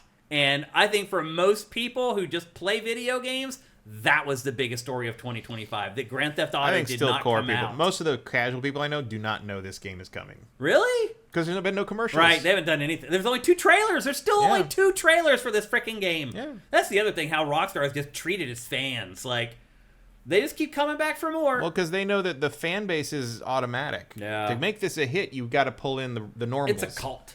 And the Rockstar fans are kind of a cult. I don't know. Like, I don't see many Rockstar fans anymore. You're just not in the right... guess. Actually, you're not in the wrong circles now. I guess, but it's like, who's still a Rockstar diehard when they put out one game every 5 years? Like, I think that's part of the reason why people are obsessed with them, honestly. But yeah, to me, I think the biggest story for people who just play games or whatever, it was Grand Theft Auto 6 being delayed. And hopefully... it is the biggest story from 2026 as well, because it could be. It could. They're giving themselves no window, no wiggle room. Yeah, at the now end of that the it year. slipped to November, like no, it'll go to the next year. One more delay. If there's next another delay, year. it's into 2027. Yeah. So we'll see. All right, because they do have space till March. Yeah. To still be in the same fiscal year. Yeah.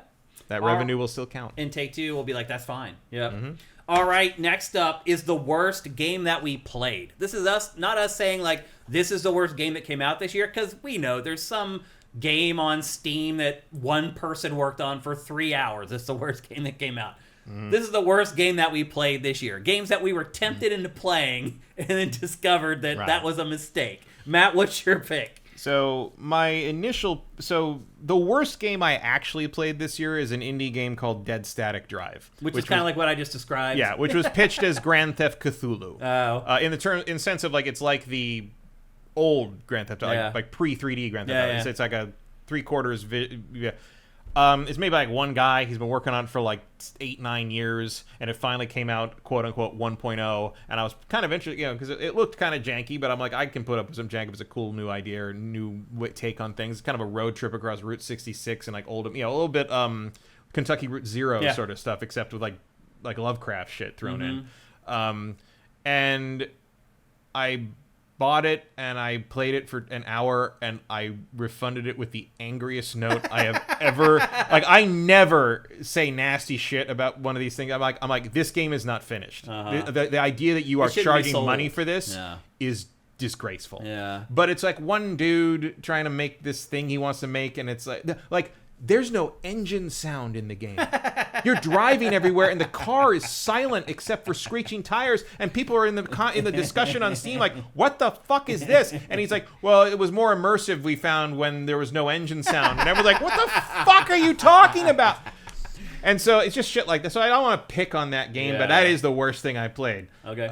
But the worst game I played that I don't feel bad slagging off with all the safeties off is Mind's Eye. Yeah.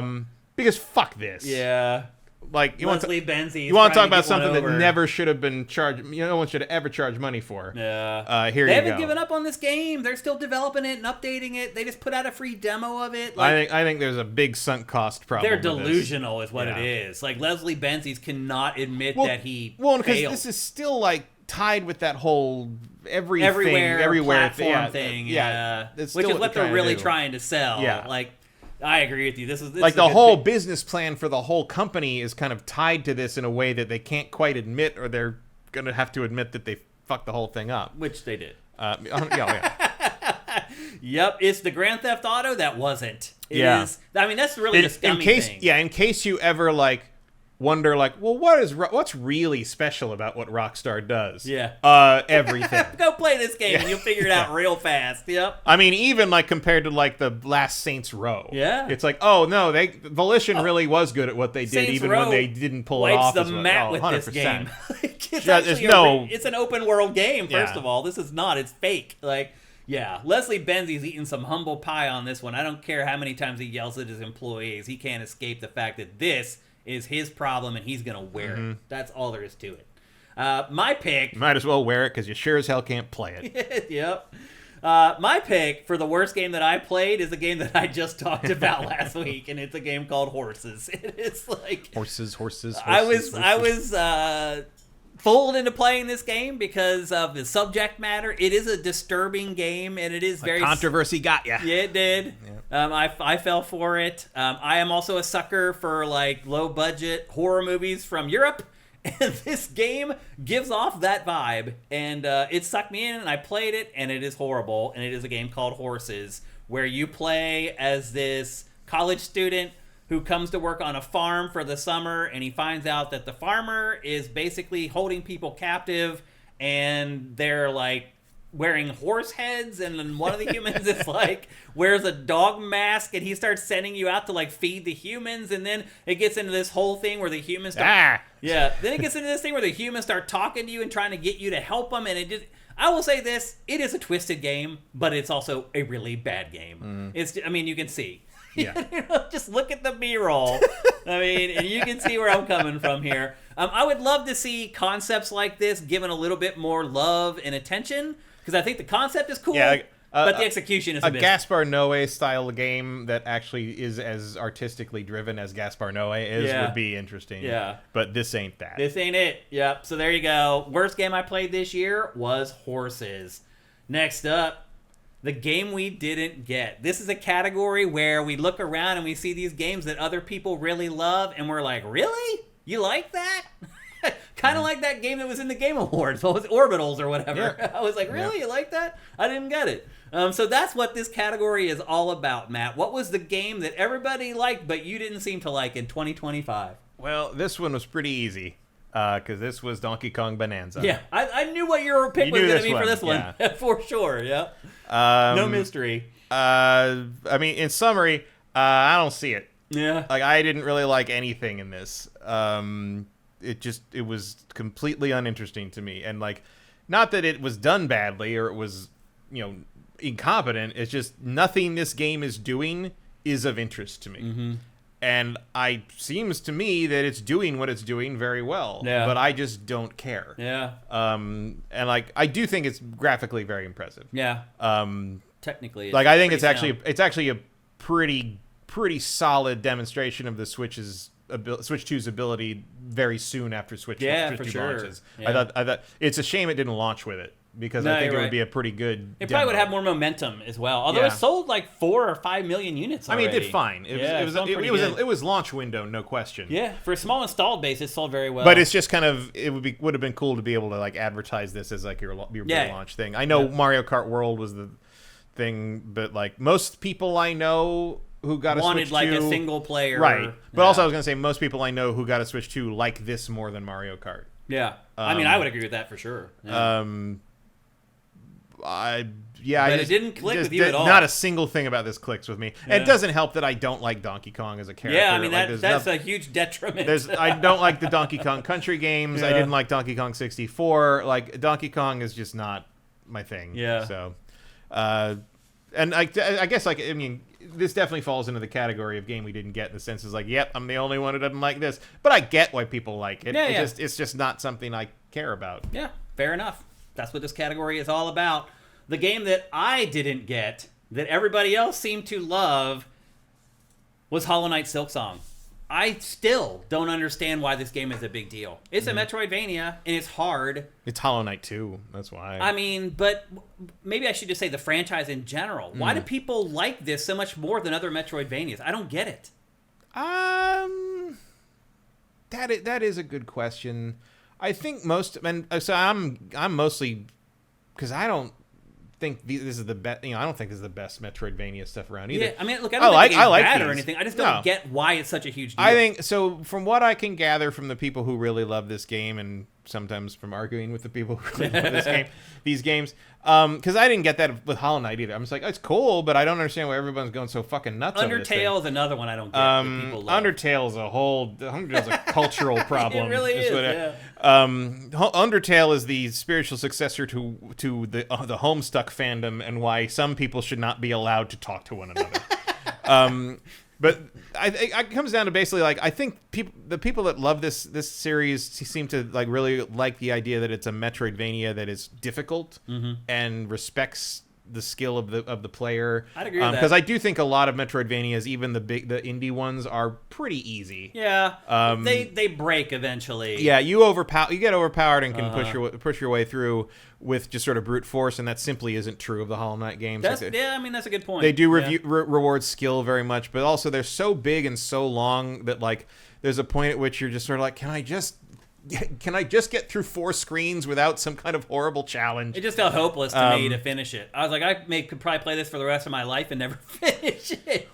Yeah, I mean, I liked it, but it didn't. Yeah, I did too. Didn't blow my doors off. Yeah, I just don't get why it's such a huge deal. Maybe it was just because it took so long that it built up that whole mythos around it. We're never gonna get it. It doesn't. Nothing else really looks like it. It's done. Yeah. It's there's certainly a. It does have its own art style. There's a verve to it. It's not like anything else in terms of like how it presents itself and. Yeah. I mean, it does respects your intellectual capacity, if not your time. Yeah. So it has faith that you can get through this, and that you will remember that one thing in the corner of that one part of the map is where that thing does that you just got 20 hours later, and you're like, oh, where was that? I used to do that with Metroid all the time. Yeah. It's like, where's that one door that I need to open? But at least in Metroid, you're like, wait, where is it? Okay, well, then you can look at the wire that was like map 30 for minutes like an ago, hour. and I gotta say, and sometimes Hollow Knight is like, did you mark your map with something to the point of interest? That's That's the reason we sell you all those things in the shop. Yeah. Did you not? I'm like, I didn't really use those. I have Google over here. Yep. So anyway, there you go. Those are the games that we do not get from 2025. Next up. Best platform, where we pick the best console, PC, whatever for 2025. Generally, this is driven by the software lineup for each platform. At least that's how I do it. Usually, whatever I think had the best software lineup that year is what I give it to. Matt, what did you award with your platform of the year for 2025? My platform of the year remains the PC. Yeah. Which is sort of cheating. But because everything's on it at this point except Nintendo. Essentially. Well, I mean, the other thing too is that you're not getting PlayStation exclusives, so it's not like you're envious of those anymore. No, and all Xbox exclusives come to PC, so you're only missing out on Nintendo stuff. That's it. And I wouldn't say I'm missing out. Well, yeah, Bob. I mean, you didn't like a lot of Nintendo stuff this year, so I actually was going to note in disappointing game when we were both hammering on Nintendo. I think my favorite Nintendo exclusive of the year was actually Age of Imprisonment. which was, I would say that's a runner-up for most pleasant surprise. Oh. Like, I really liked that game. I liked it to a too. degree that I did not expect to. Yeah, I'd agree with that. But, no, PC, everything's on it. The prices are the best in terms of the deals on the games, not the price of the hardware. Yeah. But it is, I've had that PC for years now, and it's still knocking everything out of the park. Yeah. I probably won't need a new one or an upgrade for it until probably The Witcher 4. Yeah. And it's does everything. As long as you got a comfortable chair, good to go. you're good to go. Or if you have your PC sitting in your living room, like a lot of people do. That now. also, and maybe the new Steam machine will solve some of those problems if you've got that kind of money laying around. Yeah, we'll see how much that is. I'm still kind of wondering what that's going to cost. My pick is different, but it's still the same, kind of. My pick for best platform, and I never thought I would ever say this in my life, is the Xbox Series X. The software output for Xbox Series X, in my opinion, was the best of any platform this year. We got 2 excellent Obsidian RPGs in the span of like 3 months. Yeah, I wish there was somewhere I could have given Avowed something for its combat. Avowed, because it was the story wasn't amazing. Yeah. It didn't really stand any other way. We don't have like a best gameplay category. No, really. like that is the best action RPG 3D first person combat. Me too. I agree with that played. 1,000%. You got Avowed, you have Indiana Jones. I mean, they had like 7 or 8 bangers this year. I mean, to be fair, I hope Obsidian got some really nice gift baskets. Me too. Yeah. Because they delivered. They held that place up. They really did. But I mean, it was a good year in general at Xbox. But here's the thing, is like, to your point, all those games you can play them on PC too. So I just wanted to say, for the last time really, that an Xbox console had a really good year. Because this is the last time I'll ever be able to say that. So, to me, Xbox Series X, if you look at the exclusive software that was available for all platforms, Xbox had the best year. In terms of the in-house stuff. Yeah. Even if you look at Switch 2, actually, for a launch window, that was a really good launch window for Switch 2, man. Think about all the games that came out in like 5 months. Yeah, if you hadn't played them on 3 other platforms, sure. Well, like what? Almost everything that wasn't Nintendo themselves was something that was from another. Oh, you mean like you could play it on Switch 1? Or PlayStation 5. Oh, I'm just talking about exclusive. Stuff that Nintendo published. I'm not talking about third-party stuff. Then I don't remember. I mean, Mario Kart and Donkey Kong, the game that you just said that you love, I wouldn't Age of Imprisonment. I wouldn't call that launch window, but I mean, if you mean launch year? I mean, the first 6 months is launch window. I consider first 6 months launch window. And if you do, it was a great launch window for Switch 2. Like, they put out like 6 or 7 first-party games. None of them were bad except for Drag Drive. Even that wasn't bad. It was just a very niche idea. I don't even remember what that was. It's that wheelchair basketball game. Right. Yeah.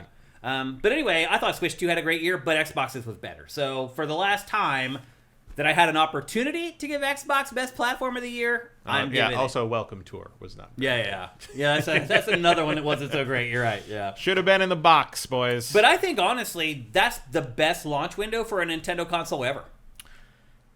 Can you think of one that was better?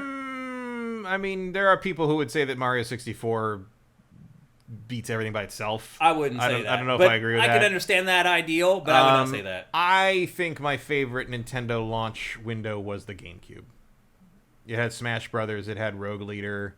Was Melee there at launch? It was in there, yeah. Was it? I didn't remember that. I don't know if it was launch, but it was like a month or so later, if not. I didn't think that was the case. It was pretty. It was. I remember GameCube had third-party trash that all looked awful on its platform, and it had Luigi's Mansion, and that was like it. Like, it had Rogue Leader. It had. Was that a launch game, Rogue Leader? Oh yeah. I bought that at the GameStop in Santa Cruz, and went back to my girlfriend's house, and we played everything. I got that. Super Monkey Ball, which I actually don't like very much, but a lot of people love that game. Sold great. Yeah, I played Rogue Leader and Luigi's Mansion the most out of that stuff, and the stuff that came out subsequently. I mean, I was covering GameCube at that time, and I had to cover the whole launch, and I just remember like having to really scrape to find stuff to cover. Yeah, Melee was November 21st, 2001, so a couple weeks later. Wow, I had forgotten that. But anyway, I just wanted to say adios to the Xbox, because this is pretty much it as far as Xbox consoles are concerned. Sounds like it. I bid for farewell to Xbox and handed the award for Best Platform of 2025. Next up, Best Graphics. And this is where we have a runner-up. In fact, I think it's all runner-ups. The rest of our categories, we have runners-up for each one of these. And we do need to get through these fast. We're starting to add on the time here. So, best graphics runner-up, Matt. What's your pick? I went with Death Stranding 2. This was a very strong year for graphics. It really was. And you really had to decide one way or the other. I feel like this was the year that the developers really honed in on developing on these consoles. Yeah, I agree with that. Yeah. I think there's an argument to be made that this is the first truly next-gen year. I would agree with that. Yeah. I feel like this is the first games where you clearly can see a PS4 could not run them. Yes. Yep. Yes. This one, again, I think Death Stranding 2 really nailed sort of what they were trying to do with the first one a little better. The first one looked great, too. But this one, like, everyone looks... You know, there's a near photoreal quality to the environments. Everybody fits in them properly. The facial expressions are the best Kojima's ever pulled off. Even the most nonsensical dialogue in the game, like, is acted pretty well in terms of the mocap and how the presentation works. The environment, again, the quirks of the environment, the water, the tar, the crazy shit that comes out of the fucking other world. Yeah. Like, all the craziest things in the world look completely believable. They do, yeah. I mean, his engineer that he has that's been traveling with him for the last few decades, that guy's got skills. Oh, yeah. Man. And it makes me very excited for what the next Horizon will, because this is the same engine as all the Decima. Is that what it's called? Yeah.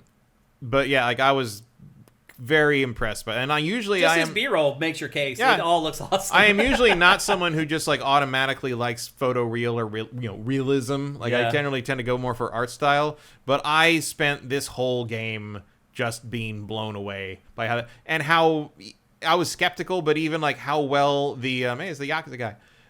How well the stop motion puppet character worked in the world. The animation, yeah. There's an attention to detail in everything in this. You can definitely tell that like somebody poured over every frame of this game for sure. No doubt, it's one of the best looking games of the year. Also, a really well animated baby. Yeah, you're right. That's not easy. No, making a baby that looks realistic is not easy. You're right. I agree. My runner up for best graphics of 2025 is Doom: The Dark Ages. Again, a game that I feel like also on my list. Yeah, a lot of people have forgotten about. id Tech flexing its muscles. This is a studio that does not get as much credit as it deserves for the graphics in its games. I don't know why. They get credit for their tech more than their graphical choices, which is odd because they... Why does everybody want to use their tech? Because they can make it do stuff like this. Exactly. I think this game was definitely... I considered it for sure. I don't know if I can think of a game where everything felt more solid, like everything felt like it had weight and presence and that you were hitting something in this game, and that is exactly what this game, I mean, Doom always has that, but like because of how melee and shield focused this is, you needed that in this, and it works to the point, and they know what they're doing because the weight and the power and this and the heft of the kaiju stuff is different from the on foot stuff, and it all works. The visual feedback in the combat is also great. Yeah. And so I'm always going to bump up a game if its visuals are in service to the gameplay. And in this game, they do an amazing job of that. The visual feedback that they give you to tell you when to parry, when to block, all that kind of stuff, second to none. It's all clear as day. Yeah, on a technical level, this game definitely more wide open, almost open world-ish at many points, something that Doom games really haven't done. They're usually very tight and confined. But it also has that kind of element of exploration, and you got to find your way that the old Dooms had. Right. That like modern shooters and modern games like this don't do anymore. They don't hide stuff in most shooters. It was no, absolutely not. It was a very nice like melding of kind of the old and new school, and also in the vein of like. It's like you're basically playing a heavy metal album cover. Pretty much. And it all looks amazing. Yeah. And some of the other stuff that they did with the gliders and everything, all that stuff looked great. So yeah, for my runner-up, it is Doom: The Dark Ages. Matt, what's your winner for the best graphics of 2025? My winner is, I'm going back to the art style thing again. It is Ghosts of Yotei. Yeah. This tech isn't nothing to scoff at. The tech isn't anything to scoff at. It's still pretty good. But it's the color choice and the composition and the artistry that Sucker Punch always has that makes this special. Yeah. That makes it what it is. That makes it so when I see a picture, I don't think you could possibly show me a screenshot that I wouldn't know it was either this or Assassin's Creed. Yep, it has a They look. are very different takes on very similar subject matter. Yeah. And I think visually, they actually succeed at being different from each other more, or Sucker Punch finds a way to differentiate itself more, and that is exactly what they needed to do. We take so much for granted, like just that one shot right there where the one guy took the torch and threw it down to the ground. Just watching the light off of the torch. Or just look at that. Yeah, I mean, skimming down his character model. It's just insane. And then it changes these Sumi-E style, like watercolor. Like it just defines the tone. It defines, it's incredible. And you're constantly taking screenshots. I never take screenshots in games. I'm constantly taking screenshots in this and the first game. I took a bunch in Metroid Prime 4, actually. Yeah, and Metroid Prime was on my list, too. That was almost my runner-up, but Doom looks better. It just does. There's just no doubt about it, so I picked Doom instead. And Doom, I think your point about the graphics being in service to the gameplay is also, I think that's a good reason to put Doom over that. Yep. Well, my winner for the best graphics of 2025, very similar to Matt's choice, but not exactly the same, and that's Assassin's Creed Shadows. And I do agree with you, Matt, that artistically, Ghost of Yotei is the better looking game, but from just a technical perspective, and this game isn't a bad looking game aesthetically either. Oh, no, not at all. But from a technical perspective, this is the best looking game I have ever seen. It really is. Like, you freeze this game and you start looking at what is in the visuals in this game. It blows my mind. Literally, if somebody had showed me this game when I was like 8, I think I would have just died. I think every single time I've done a synchronize on whatever on the game, I think every time I've done that, I've gone, wow. Yeah. It's incredible. And, like, I know it's a cliche in the open world thing because of Skyrim and stuff, but you can go there. Yeah. Everything you see, I'm like, I was just on that hill. I was just at that building. It's all right there. I went back and forth with this and Death Stranding for the runner-up. Yeah. This is the longest I argued with myself over anything. Yep. And I went with Death Stranding because, I don't know, I figured you were going to pick this. Yeah, I did. And I thought this way we could mention 4 games. Yeah, this game is like a dream to me. Like, if 8-year-old Shane would be like, are you freaking kidding me? Someday we're going to play something that looks like this? Yeah. Like, the detail, like... It makes a lot of sense that this game sold well in Japan, in part because everyone thought it was a beautiful recreation of their homeland. Right. Like, it is like you're running around the forest in the different seasons. Yeah. Like how the visuals there tie into the gameplay as well. Yeah. Which always gets a bonus from me. It's like a love letter to the land of Japan. It really is, and I think Ghost of Yotei was that in some ways as well. Yeah, it was. It was in a more of a cinematic way. Right. But this thing, it's like standing there. I do agree that technologically this is the better one. I think this is the best looking game ever technologically. It's hard to disagree with. I mean, it's all lateral moves at best. This is we are getting to the really point where we're splitting hairs, but this game really astounded me. Again, go look at like a 4K screenshot of this game, and just when it's paused, like it's very easy to not notice the details when the game is moving. Go check out a 4K screenshot of this game. It will blow your freaking mind. I guarantee it. You will see stuff that you didn't even realize was in the game. It's also nice to go back to, because I've gone, we came out in February, and I've gone back to it a couple times for to keep going, and then when they did the update and that kind of thing. It is nice to come back to it, because I think when you play this for long stretches, you get kind of immune to it. Become numb to it, yeah. And going back to it, you're like, oh, wow. Right, I forgot about that. Look at that. Yeah. Like, you just get so used to the different animations, and, I just got to get to this thing. I just got to ride the damn horse over here. I'm going to put the horse on autopilot and go eat a sandwich and come back. Yeah. And, but then once you come back after a couple months and you're not taking it for granted anymore, it wows you all over again. Yeah. I'm just very thankful that we're playing video games that look like Assassin's Creed Shadows at this point. I just feel very fortunate to be alive during this time. Balls in your court, Hexa. Yeah. I mean, it will be interesting to see, Ubisoft's other games going forward. I can't wait to see this engine in action with a bunch of other games.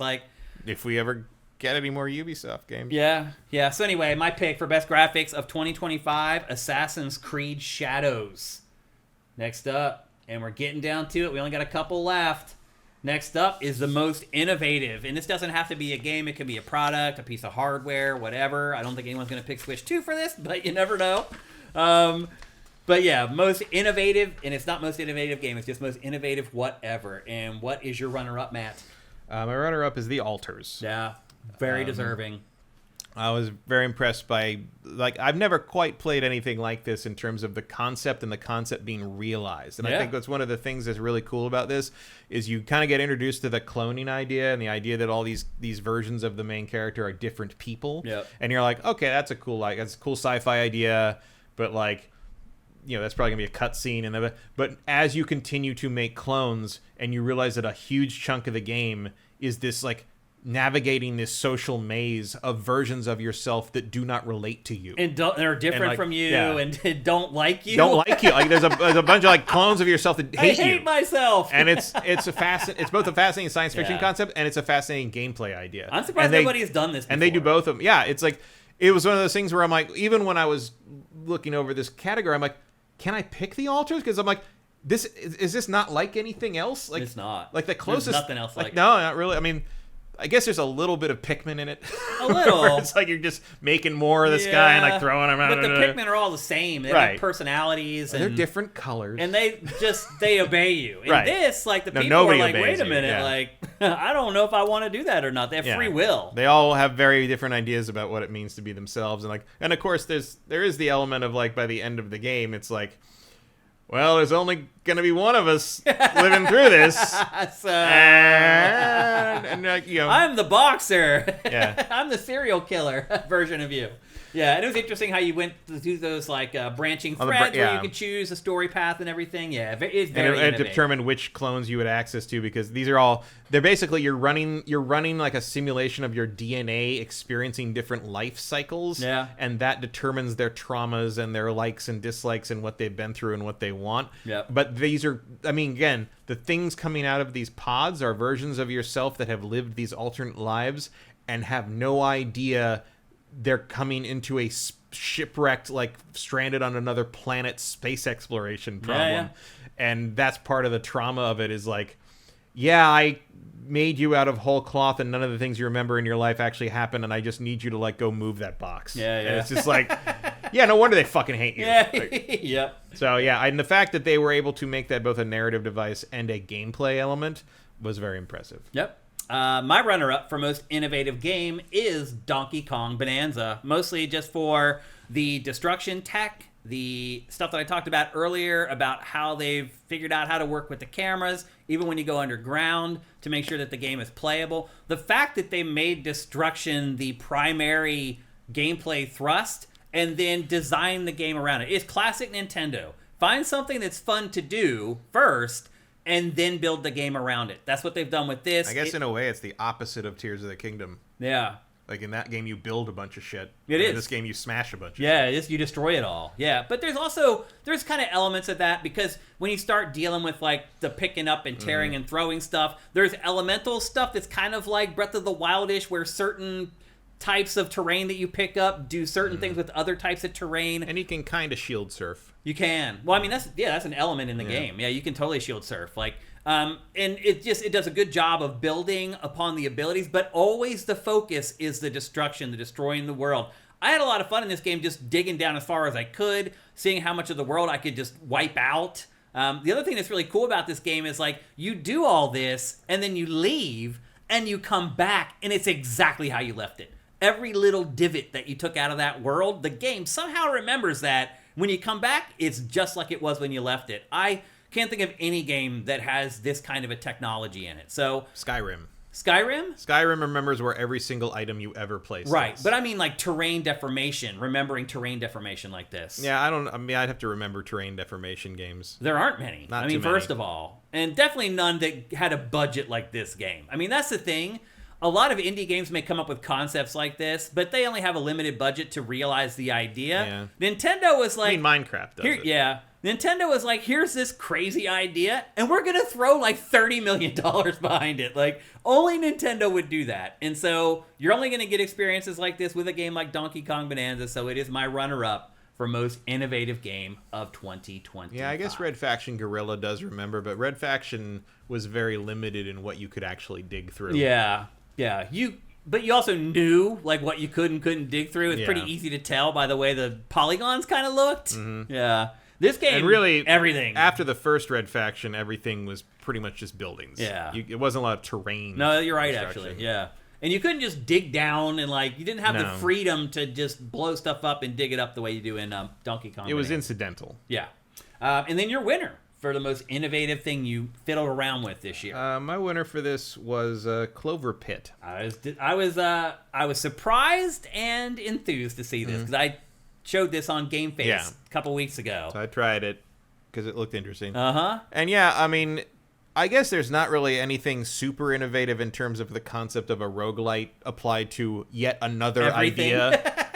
Yeah. But it was just a way I don't think I've ever thought of a slot machine before. Yeah. It made a very familiar thing feel very different. And it kind of turned it into a tension and horror thing almost. And kind of a classic, maybe I'm just sort of biased also because after loving Sinners as much as I did this year, a game where you're basically competing with the devil kind of works for me. It has a similar sort of folklore vibe to it. I played this an embarrassing amount of time over and over again. At night, I'll play a couple rounds of it or whatever. What I like about it is how it turns something that is normally 1,000% luck driven into something where planning and strategy can actually make a difference. I mean, it can still screw you. Oh yeah, I mean, they can just give you the 6. You feel like you have just enough control, and because there's no money at stake because it's not a real slot machine. But by doing that and adding just enough player control and with the randomness, it creates that same thing well, if I do it again, I might be able to get it. Yeah. It's like that thing. It's well, I'm going to pull it again because it's about to pay out. I know it's about to pay out. And this time, this run, maybe I'll get that other thing. You sound like an addicted gambler. There you go. Yeah. And so it creates that. It creates that feeling without actually bankrupting. Yeah. So, I like this game too. I just did a bunch of stuff that I'm I've never seen that before. Yeah. Yeah. It's unique. There's no doubt about it. Even though it is a roguelite or whatever, there's no other game like it. No. This is the comparisons. Even Balatro. Yeah, the comparisons to Balatro are pretty accurate in terms of I've never thought of poker that way. Right. And I've never thought of slot machines this way. Yep. I don't think of slot machines that much anyway, but yeah. I was actually it should also be considered innovative because I had fun with a slot machine, which I also don't think has ever happened. Me either. I never play slots. They're stupid. To me, that's the most degenerate thing you can do at the casino. Yeah.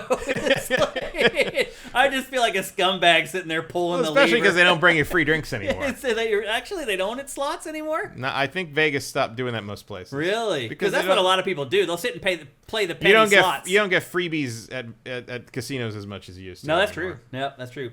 All right, well, my pick for the most innovative game or innovative thing of 2025 is actually Matt's pick, which is the Altars. I just thought it was more innovative. I thought it was the winner. This, to me, was easily the most innovative thing of the year. I've never played a game anything like this. Lemmings, I tried to think of other games that are similar, and I can't come up with anything. You can definitely come up with Ancestors, but nothing that is a direct predecessor. And when you start really getting into the heart of this game, and you start having a lot more clones. I feel like this game was completely unnoticed. It was. We covered it here on Game Face, though. We try to turn you people onto games like this every chance we get. We covered this game, and we told you guys to buy it. It doesn't help that it's got a terrible cover. Yeah, it really does. And the title tells you nothing. Mm-hmm. Yeah, I mean, it's really a bad title for this game. It is. They should have had something with cloning in there somehow. Because it's Alter. Call it Me, Myself, and I. Seriously, or something that. You're right. That's actually a great title for this game, for sure.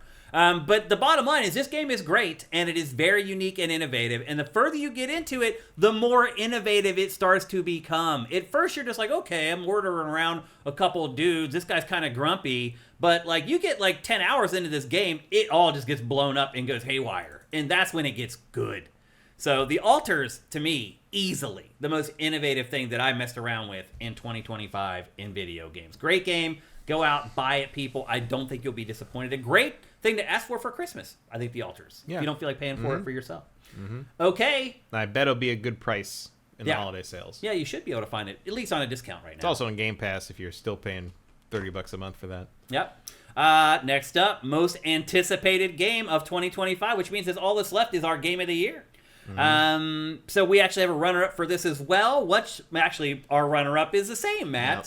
And both of us agree that the next most anticipated game of 2026 is Resident Evil Requiem. This latest trailer definitely did a lot for me. Yeah, I would not have picked this probably if the trailer hadn't revealed Leon. Yeah. Leon helps a lot. I think for a lot of people. Because I think a lot of people are wondering, like, how experimental is this game? Yeah. I think a lot of people are wondering, is this just a stealth game? Because There's Grace, she's scared, she doesn't want to use weapons. Is this going to be like Silent Hill? Yeah, is she just going to cry all the time and like keep her from crying? Nope, it's a Resident Evil game in a mansion, and it's got Leon. Done. I mean, I'm there. And we get to play it in like 2 months, so that helps too. Knowing that we're going to play it soon, that definitely bumps up my anticipation, my excitement for this game. I am jacked up for Resident Evil Requiem. I hope you guys are too. I was actually surprised to see you put that in there, Matt. Yeah, so was I a little bit. Yeah, but like looking at the stuff that I'm pretty sure is coming out next year. Yeah, like, no, I think I basically, when I go through this category, I basically try to think, if someone came up to me and was like, anything coming out next year, you can play it right now. What would it be? Yeah, and this was my second pick. I mean, I'm sitting here right now thinking like Fantasy Draft, this or Grand Theft Auto 6. I don't know.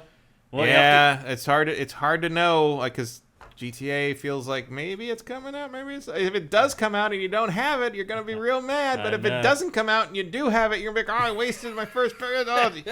Yeah, and like that wouldn't be happening. It was still coming out in May. I know. You'd have that leeway of like, well, it might get delayed, but it'll just get delayed to November. But it already got delayed in November. Oh, it's so bad. You have to wait until January to see which one I pick. I have the first draft in this or the first pick in this year's draft, so you have to wait and see. So, runner-up for both of us, Resident Evil Requiem. Matt, what is your winner for most anticipated game of 2026? My winner is Marvel's Wolverine. Yeah. Because X-Men. Yeah, because you're Matt Keil. I'm a comic dork. I wouldn't call you a dork, but you definitely love comics. And this looks like a freaking awesome comic book video game. Oh, yeah. I mean, this is definitely number 3 for me, without a doubt. Like, no question. Any Insomniac game, always going to be in my top 5 most anticipated for a year. It doesn't matter what it is. Don't care what you do. It doesn't matter what it is. And this game looks flipping awesome, man. I love that it's captured him in his raw form. That it's just hyper violent. Like, I was afraid that they might nerf it and make it sanitize it. I mean, you couldn't. I mean, you look at Insomniac's games. I guess I would have been more concerned about Marvel doing that than them. But Insomniac, I can't think of any gory games like this that Insomniac has made, ever. I mean, Fuse had some a little bit. It had blood, which most Insomniac games don't have. Yeah. This, though, wow. He's just stabbing the hell out of people. I mean, some pretty gross stuff happens to people in the Resistance games. Yeah.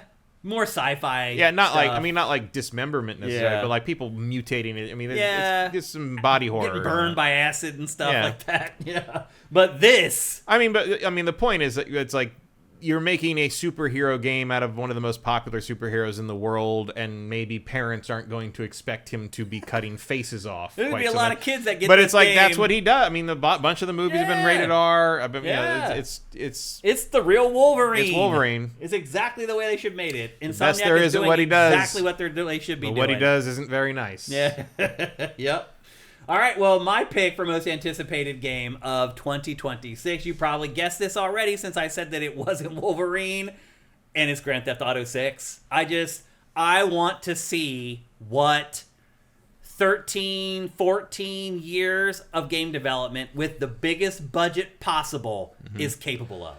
I just want to see what does $1 billion game look like? I want to see what do you get for that. Like, when you spend that much time. You get a lot of sweaty men. you get that? Judging by that shot. I mean, hopefully we get some sweaty women as well. Oh, it seems like that's in there too. Yep. I just want to see. You get arm hair. Yeah, and I mean, let's be honest. Like, generally, the people who work at Rockstar are pretty creative. Like, they usually find good ways to use tech. So I just want to see what these consoles with this time and this money are capable of. And to me, Grand Theft Auto 6 is going to do that, and no other game is going to be able to do that. It could completely suck.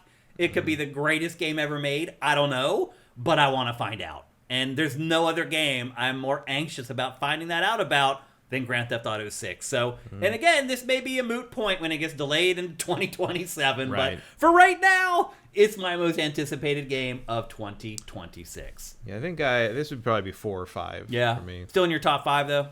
Probably. I think I would probably put Control over it. That's valid. Totally valid. I said, part that of it, trailer for the new Control, my hype went from here to like part of it for me is I think that I pretty much know what GTA 6 is. Yeah. You know, there's not as much mystery to me. I can we'll wait. see. I can wait for it. They could have a bunch of crazy stuff in it. You just don't know. We're gonna have to wait for that gameplay trailer a month before it comes out. You're right. To find out what's actually all year in it. long. Yeah. We're gonna wait until like October or something to get a new trailer. I hear you. All right, here we are, people. We have made it to the Game of the Year. SIFTD's Game of the Year for 2025. We have one more fun award after this. Best Trailer of the Year. That takes a minute, but this is the big boy.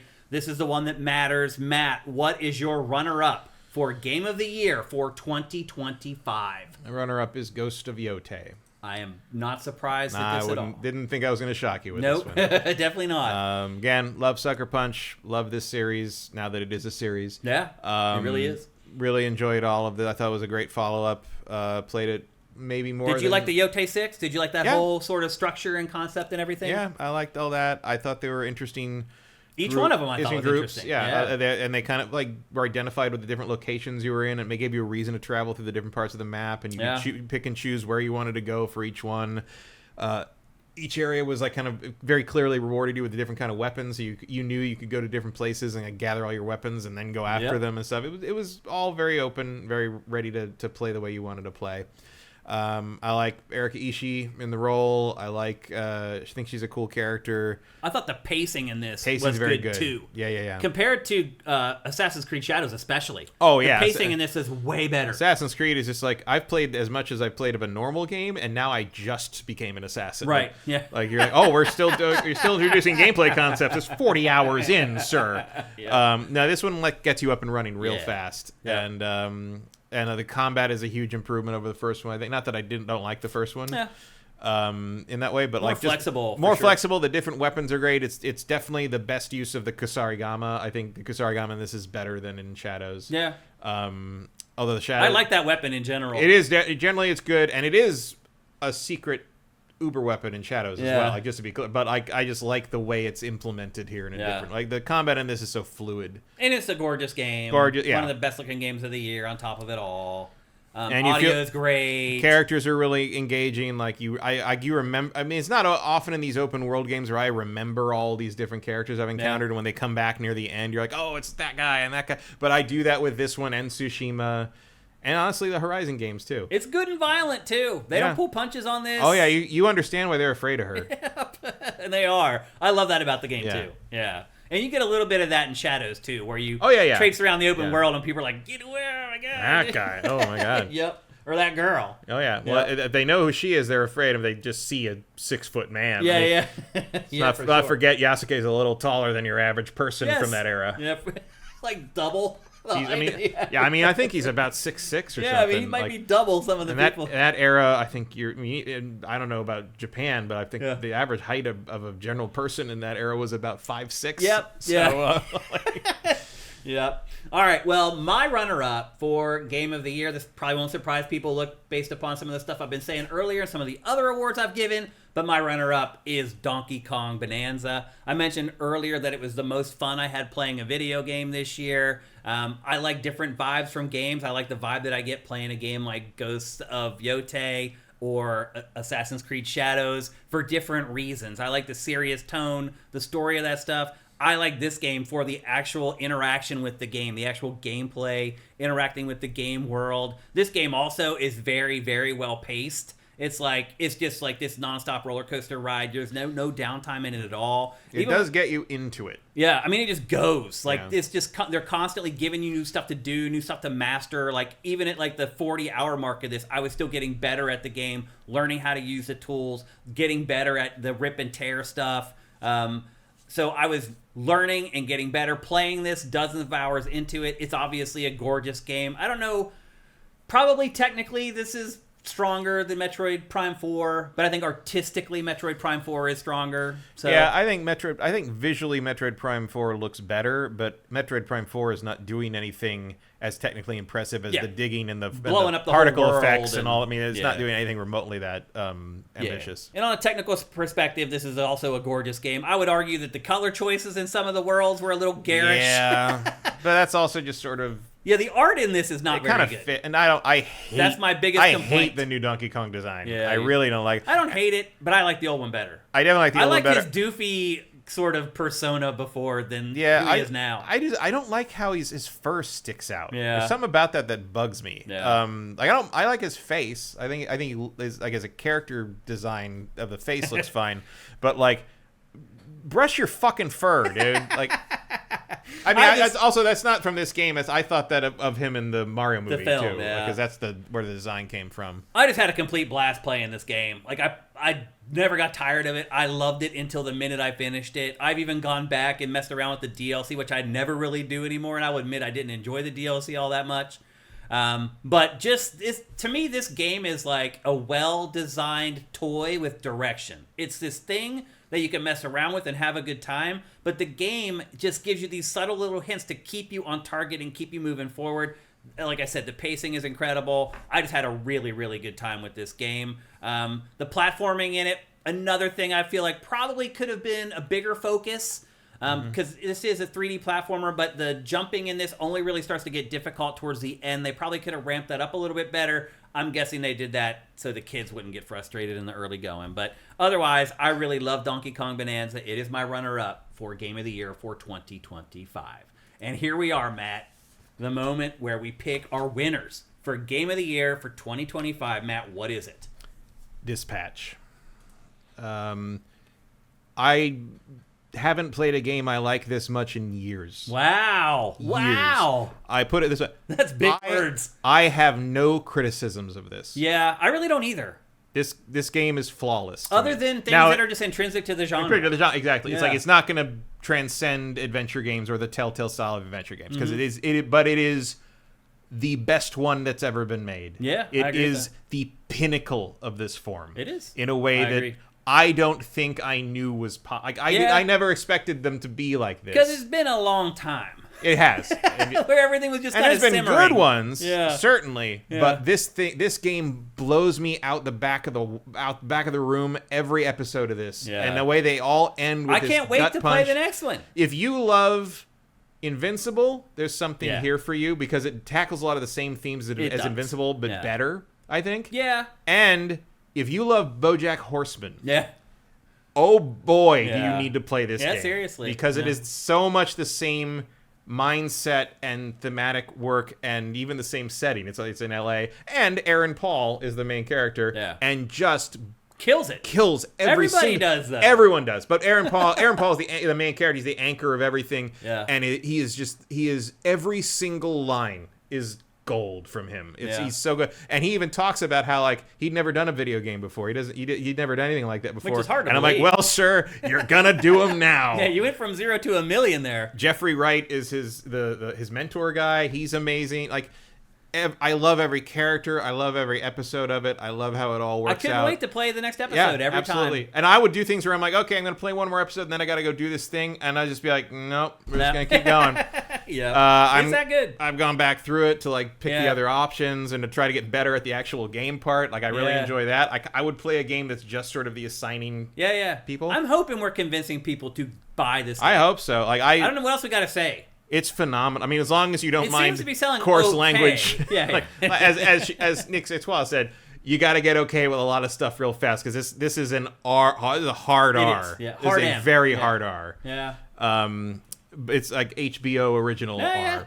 But my God, it's one of the best superhero TV shows ever made. If you love adventure games, just go buy it. Just trust us on this one. Just go buy it. We wouldn't be gushing over this game if we've been playing adventure games for like 40 years. Like, it's that good. It really is. Like, I don't understand why it didn't get more love at the Game Awards. I have no idea. I don't know. I would always be a mystery to me. Fuck them. Seriously, as far as I'm who cares? As almost everyone in this game would say, fuck them. Seriously. Yep. All right. Well, it's time for me to share with you my game of the year for 2025, and I just got to say, I'm just falling in line. It's Clair Obscur Expedition 33 for me. The more I went through these awards and started giving out, like, the genre awards and the component awards, and I kept seeing and not as much as the game awards, obviously. Our awards were far more diverse. But still, for me, I kept finding all these categories where it was the most obvious winner. And it just kept piling up. And by the time I got to the end, I'm like, if I don't give it to Clair Obscur, I look like a freaking moron because I gave it all these other awards. So it was, to me, the best game that I played in 2025. I kept hoping all year long that something else would come along that would stick with me and I'd remember it more than this. And nothing. The gameplay in this, the plot, the characters, the music, just the aesthetic of it. Like, you can tell it wasn't made in America. I love everything about it. I really struggle to find many flaws with the game at all. And so my game of the year for 2025 is Clair Obscur Expedition 33. Congratulations to this small studio that really performed a miracle. Yeah. It really is a freaking miracle. I have a flaw. What? The platforming. Yeah. Yeah. When they do the inevitable sequel, I hope you focus on that part. Yeah, I think they'll probably fix that. There are moments in that where it reminded me of playing the pool game in Extreme Beach Volleyball. Yeah, You're trying to bounce around. That's funny. That's true, though. That's accurate. This would probably be number 3 or 4 for me. Yeah. It's there. That and Assassin's Creed Shadows kind of flip flops back and forth depending on how I feel that day. Fair enough. Well, there you go. Those are our picks for Game of the Year. There's just one more thing to do, and that is the Trailer of the Year, something we did every year at Game Trailers that I have brought over here to SIFTD. Matt, what is your Trailer of the Year for 2025? Well, I guessed what you were going to pick, so I picked something that was more my speed versus what I probably would pick otherwise, and that is Star Wars: Fate of the Old Republic. Yeah. Mostly because of the potential. I mean, it's a great trailer. It's always fun to see Star Wars stuff. It's great. So that's the scene.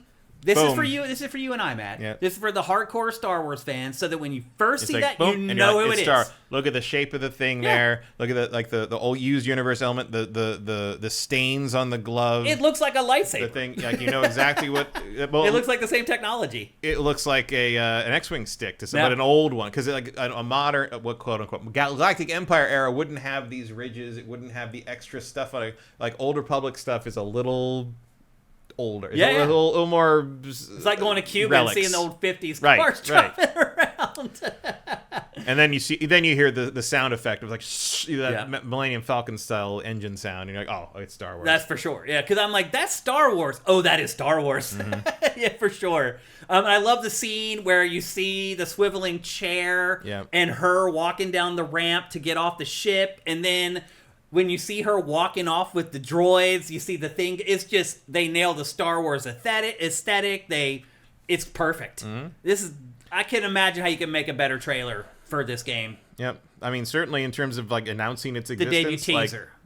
100%. And did you know it was? You did. You knew it was for like. I knew it was going to be Old Republic because of. I did not know that, because looking at this, and as soon as you see this, you know that. I knew that at that point, but at first I didn't. But no, I'm because I'm a not big enough Star Wars dork that I know that ship is not a Galactic Empire era ship. Yeah, it's an Old Republic ship. Yeah, and I wasn't sure. This shot's great at the end where the lightsaber comes on and it lights her face up on the side. Now, for a second there, I was like, well, is it going to be Old Republic or High Republic? Right, because it could have been High Republic. Yeah. But no, it's full code. It's a KOTOR 3 basically. Yeah, great trailer. Well, my pick for Trailer of the Year is another one that we just saw for the first time a few days ago, and it is the Divinity reboot. This is one of the best trailers I've ever seen. Not just this year. This is one of the best video game trailers ever made. This is such an obvious choice that I was just like, Shane's going to pick this, so I'll pick the Star Wars one. I mean, this is right up there with, like, what was it? Was it the Dead Island one? Yeah, where the guy's running. Yeah. What about the game never came out? Yeah. And then there was the one that was like Rainbow Six, where they fought the zombie in the office building or whatever, and they fall through out the window. That game never came out either. That was like Rainbow Six Extraction or some crap. Anyway. Oh, right. Yeah. Remember, that had a good trailer too. Yeah. But anyway, this trailer, Beyond Good and Evil trailer we could run over and over again. That's great too. Yeah. That CG trailer.